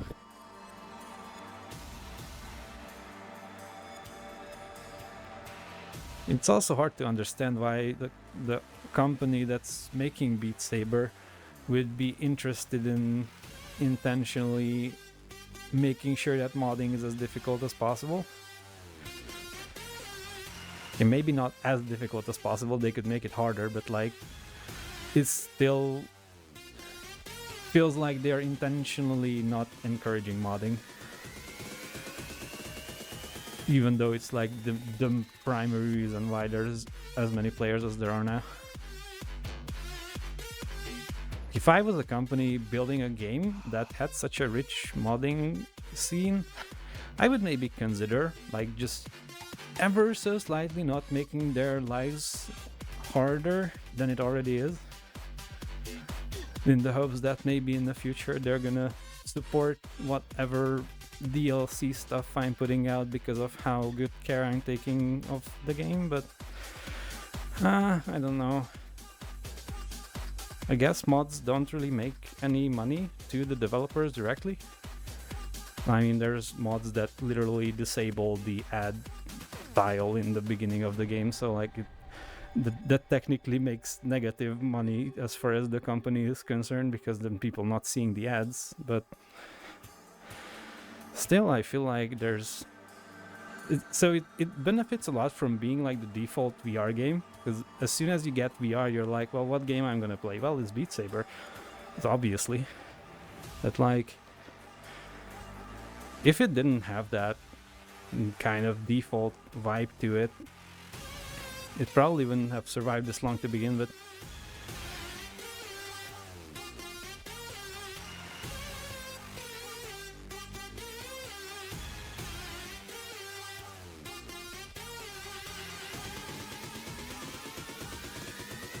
But I have a feeling like rhythm CPL games. lewd. For Rocket League, it's actually just dying because Lethemir, a former pro player, has been modding maps and new game modes into the game which are simple to make, and especially noting their laziness in both the event game modes being recycled, or worse versions of his without crediting him. That, and they also announced a long time ago that they'd make an Unreal Engine 5 version or a sequel. So Rocket League shot itself in the foot. Which is why I say it's similar to Beat Saber, almost identical. I mean, yeah. If they're gonna announce that the game's gonna be changing a whole lot, then that's going to definitely kill some people's interest. Like, especially modders, because then you have to rewrite your entire mods if you still want to support them in a new version. It also makes you feel like you're playing something that's eventually going to turn into a dead end. As many companies, as soon as they release their latest toy, then they're gonna abandon the current ones. There's been enough examples of that already. Victory.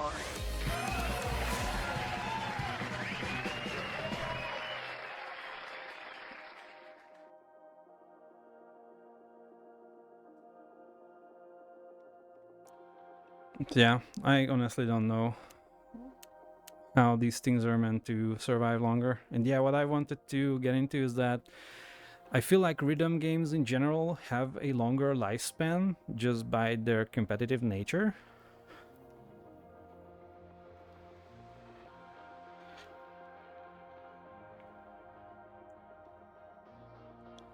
Did my TTS die?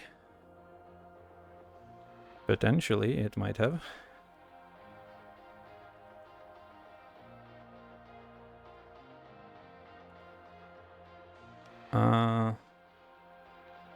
So yeah, the multiplayer situation in Beat Saber is kind of interesting, because I don't know how crossplay worked. Like, I think crossplay even currently is pretty difficult, because you have to mod your quest in order to do that. So it's still not exactly as easy as it should be. Like, if it had crossplay, then maybe it would have also helped the situation. I'm gonna do a quick check on the overlay, because there is like a 50% chance that I know why the voice died. Chat connected. Joined room hash DJ David 98. Okay, then it's not the reason I was thinking. I had the feeling that maybe I ran out of some kind of word limit, but apparently it's still reading stuff, so I don't know what happened there. Maybe it's the bot that's dead. Wait, hold on.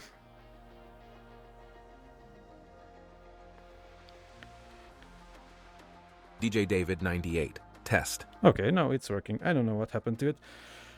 I'll have to check the logs later.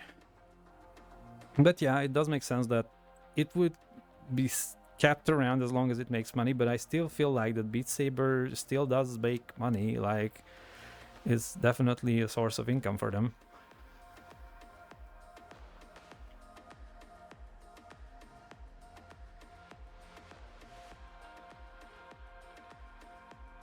Well, I guess TTS is dead again.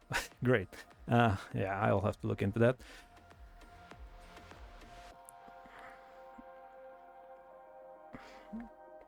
Well,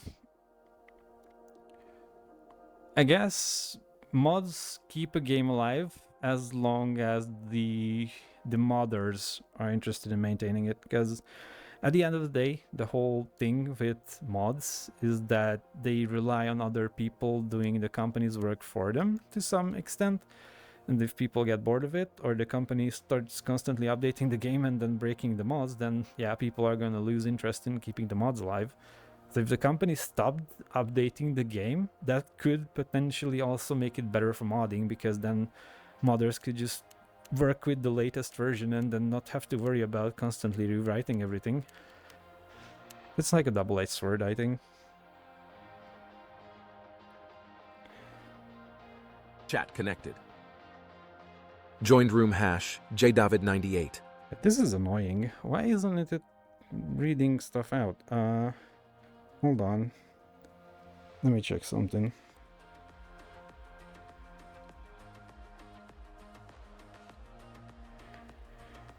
Sorry that I'm using you as a test subject, but I have a feeling this might explain things, why it's not working, because I just updated something recently.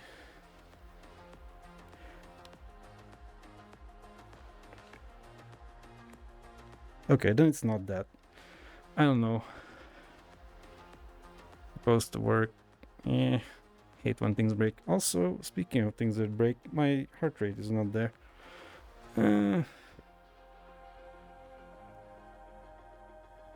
The pain, it never stops. Okay. Let's fix that one at least.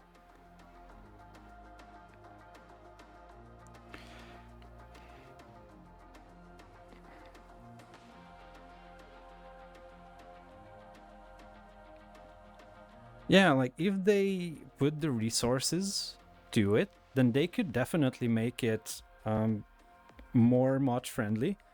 Like I know the only example I know of that did this is Minecraft, but they made sure to publish like code maps. So even though the actual code is like obfuscated, you can still use the naming map to quickly update stuff. You don't have to reverse engineer the game.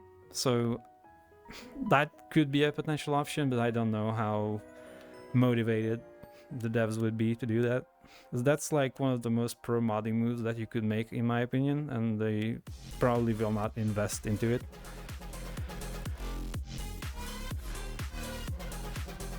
And yeah, it's not gonna last forever, but at least if you don't have constant updates to the game, then people will be less disheartened by the constant updates breaking their stuff.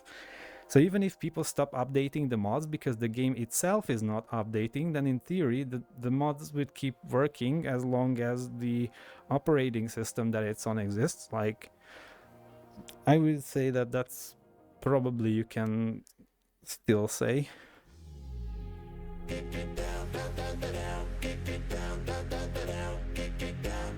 So you're gonna have to bear with me because apparently my TTS just stopped reading out messages for some reason. I'll have to check them after the map.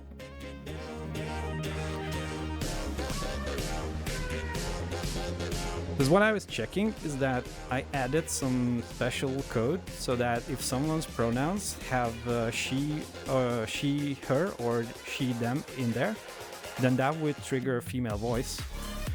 Apparently it's not working at all, not just for people with that pronoun, so I don't know.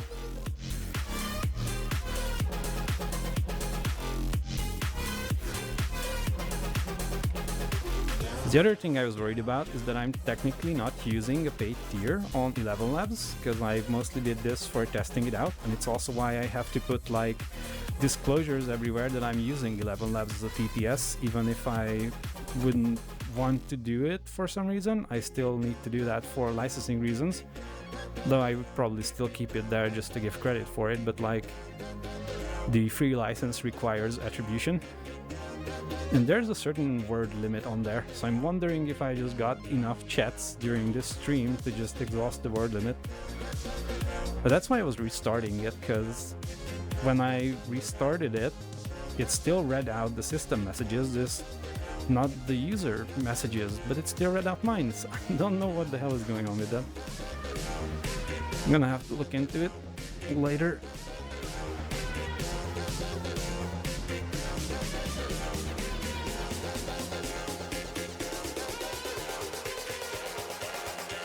Because if it's just a matter of upgrading the tier, then I'll take care of it afterwards. I'm more worried about some other potential code issue being in there.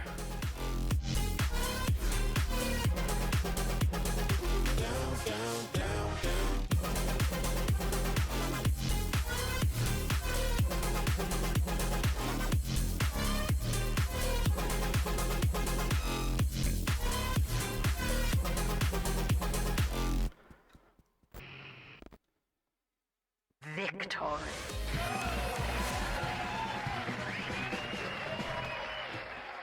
I don't know what those reasons may or may not have been.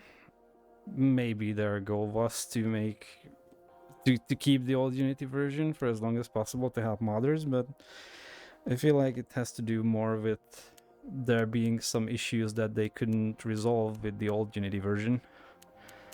And that's normally why my company would upgrade stuff, because the version that it was currently using broke something. Like, as long as something works, you probably wouldn't spend time fixing it. So yes, I have a feeling that there was enough problems piling up on their side that said, okay, well, it's cheaper for us to upgrade to the version that fixes these problems instead of trying to work around them.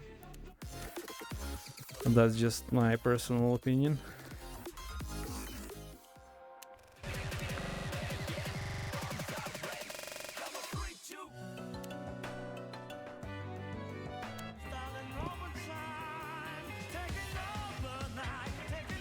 Twitch issues.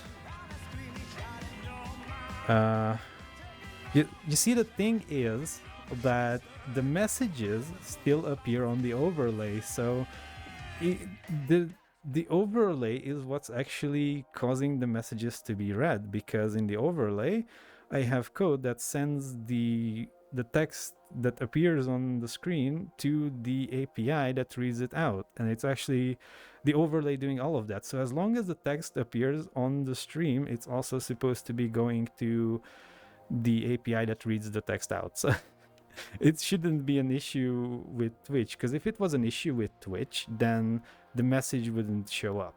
So it has to be something that I broke, or some kind of limit being hit, and I'm not yet sure which one it is. I'll have to check it.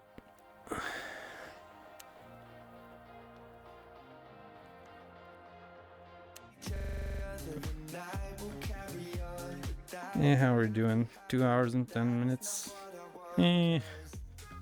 Maybe for a bit longer. We'll have to see.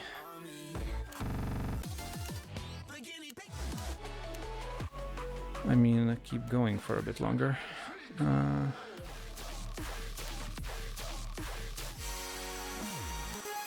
need to start destroying my arms so I don't feel like I can continue playing. For now, it doesn't feel destroyed enough.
Managed to keep it above 90.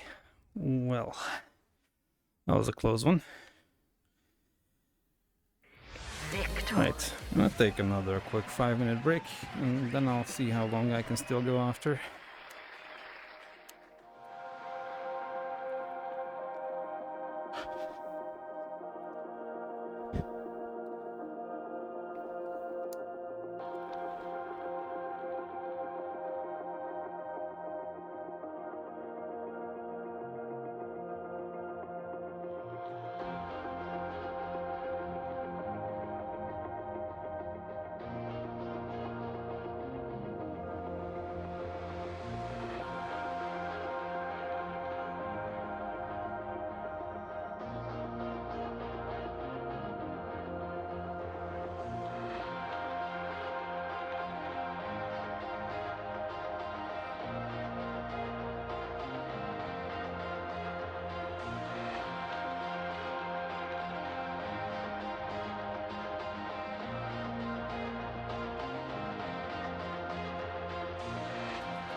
Right, so I think I found the TTS issue. I checked the dashboard for my API limits, and it was at 9,900 something characters out of 10,000, so I just upgraded the tier.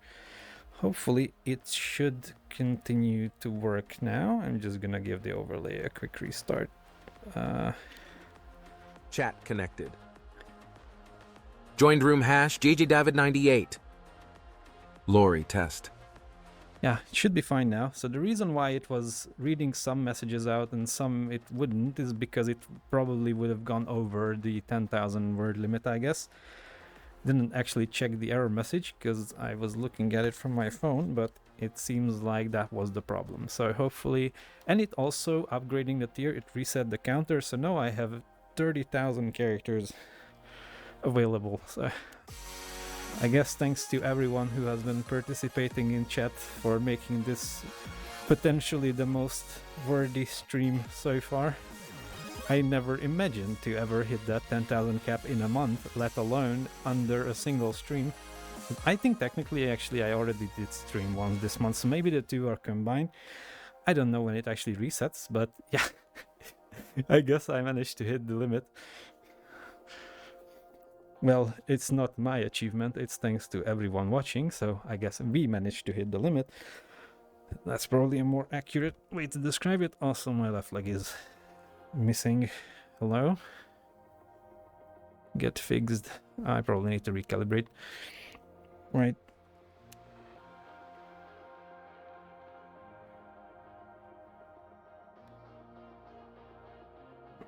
Okay.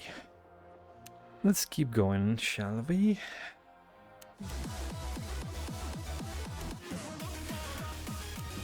So I was saying about destroying my arms, because it feels like I've been able to play for far too long at this point. Maybe. I know I can destroy my arms with this one at least. Expert, was it this one? Oh yeah. Well, this one's gonna be potentially destructive. Okay, let's see. Where am I? Right there.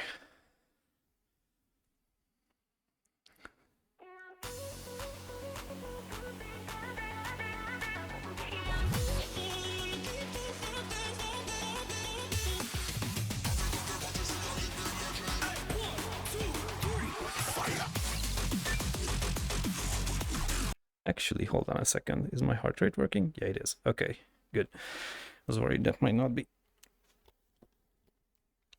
This will probably make it jump up to 180.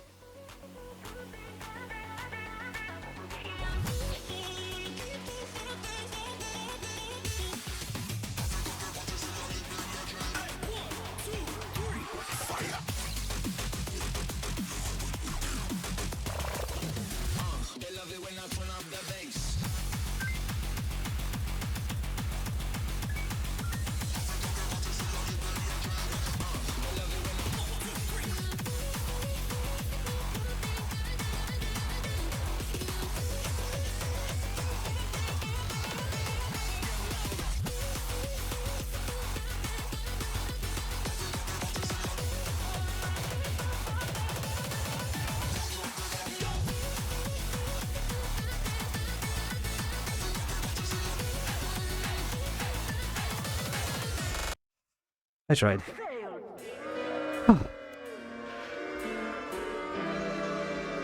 Yeah, this took me like weeks to pass at one point. Exactly. What, 8 months ago? Yeah, this one's not so easy. Yeah, a few more ones like that, and that should be perfectly enough to kill my hands.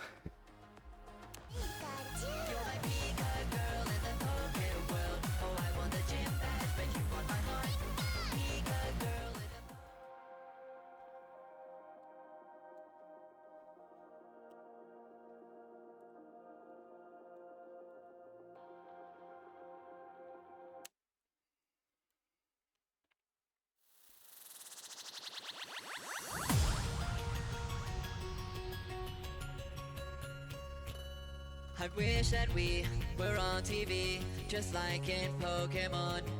You'd be a Pika girl in the poker world. yes, life would be so fun. I'd be a trainer boy and I would make the choice to go and search for you. I'd throw my Pokeball and I would catch them all. You'd be my Pikachu. You're my Pika girl in the Poke world. Oh, I want the gym badge, but you want my heart. Pika girl in the Poke world, and now that I got you, we can never part. The Pokeball in my life's open for you. You're my Pika girl in the Poke world, just like a Pokemon.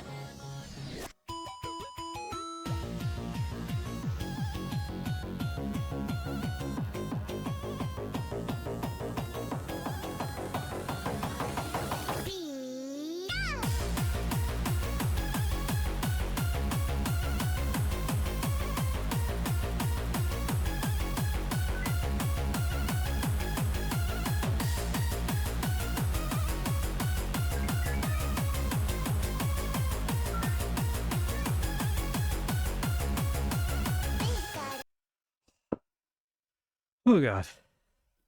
Okay. Yeah, I knew it was going to destroy my hands, but not so quickly. Oh, okay.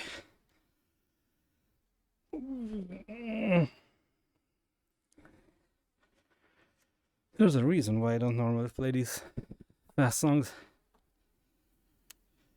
You're my Pika girl in the Poke world. Oh, I want the gym badge, but you want my heart. Pika girl in the Poke world, and now that I got you, we can never part. The Pokeball in my life's open for you. You're my Pika girl in the Poke world, just like a Pokemon.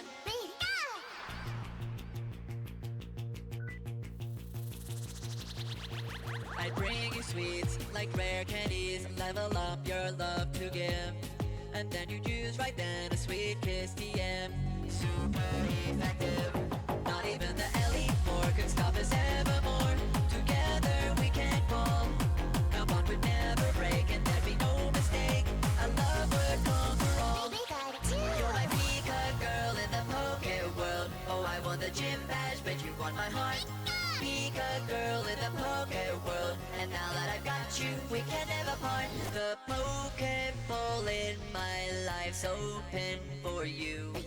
You're my Pika girl in the Poke world, just like a Pokemon.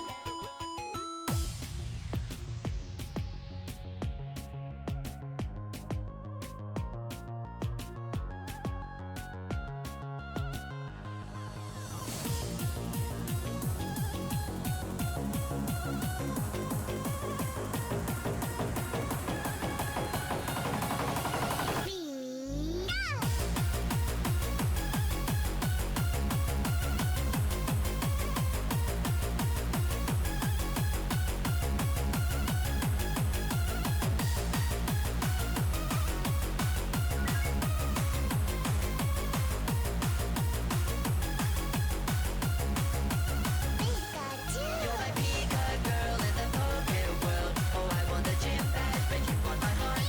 Pika girl in the Poke world, and now that I've got you, we can never part. The Pokeball in my life's open for you. You're my Okay, just 30 more notes. Come on. So close. Please don't let me die now. Oh, God. Pika girl in the Poke world, just like a Pokemon. Thank fuck. God. I don't know how I did that. I have no idea how that happened.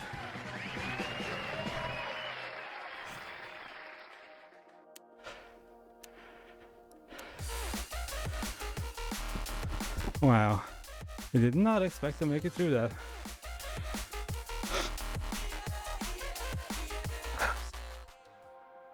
Okay.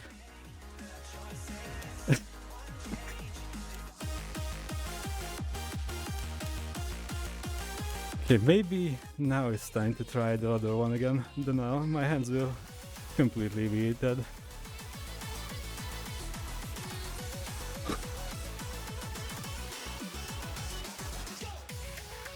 just tighten these hinge straps a bit more, just in case.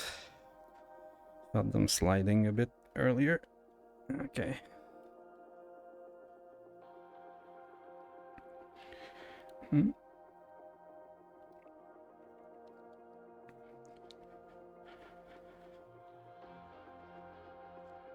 Maybe the other side as well, just to be safe. Yeah.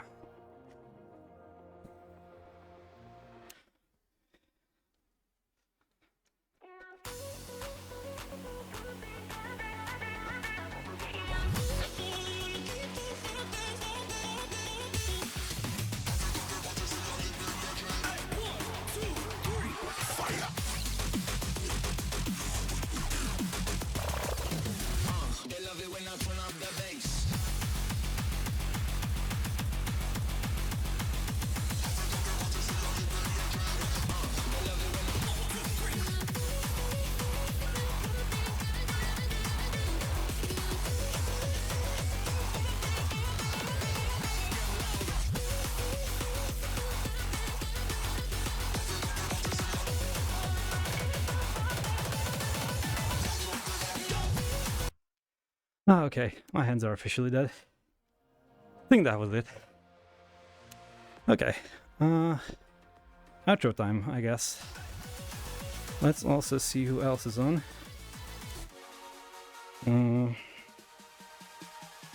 Nuendo. Thank you.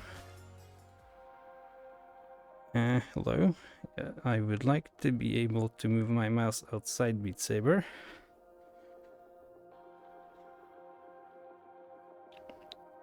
Okay, that's interesting.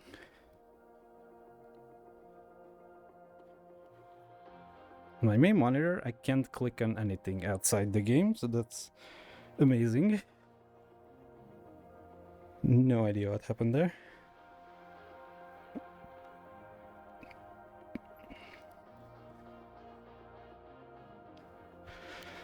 So let's see, who else is on?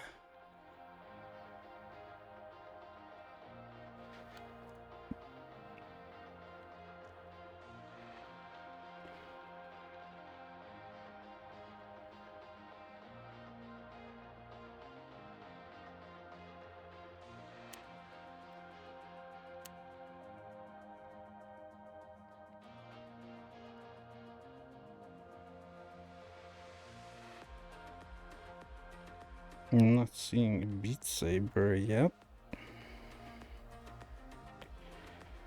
I'm looking at the team page on Twitch.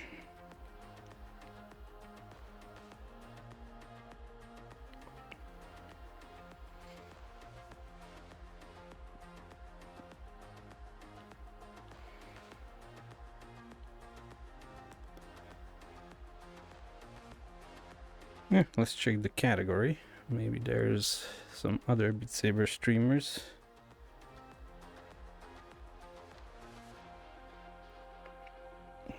Keyboard, where? Here it is.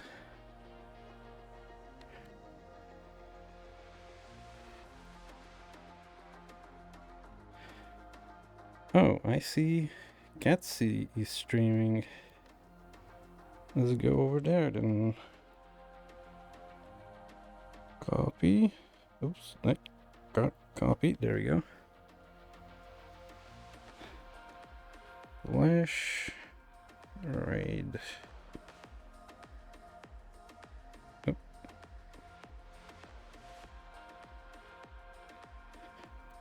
Right.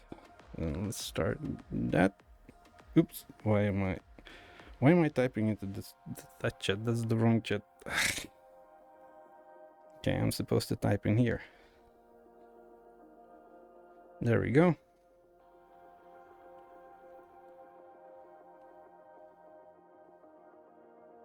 Perfect.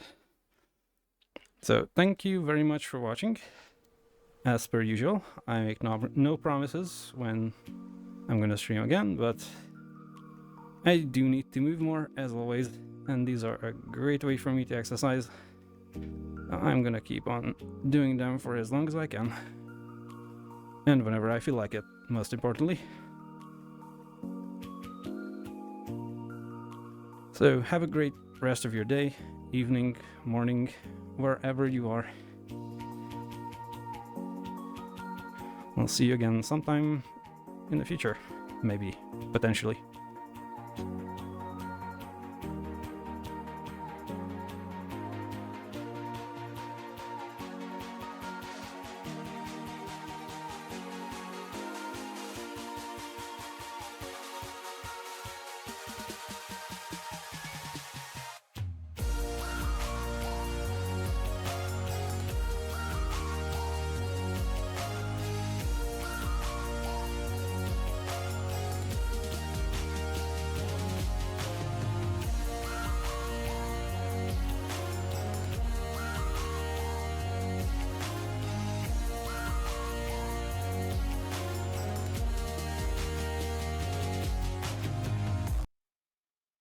Victory.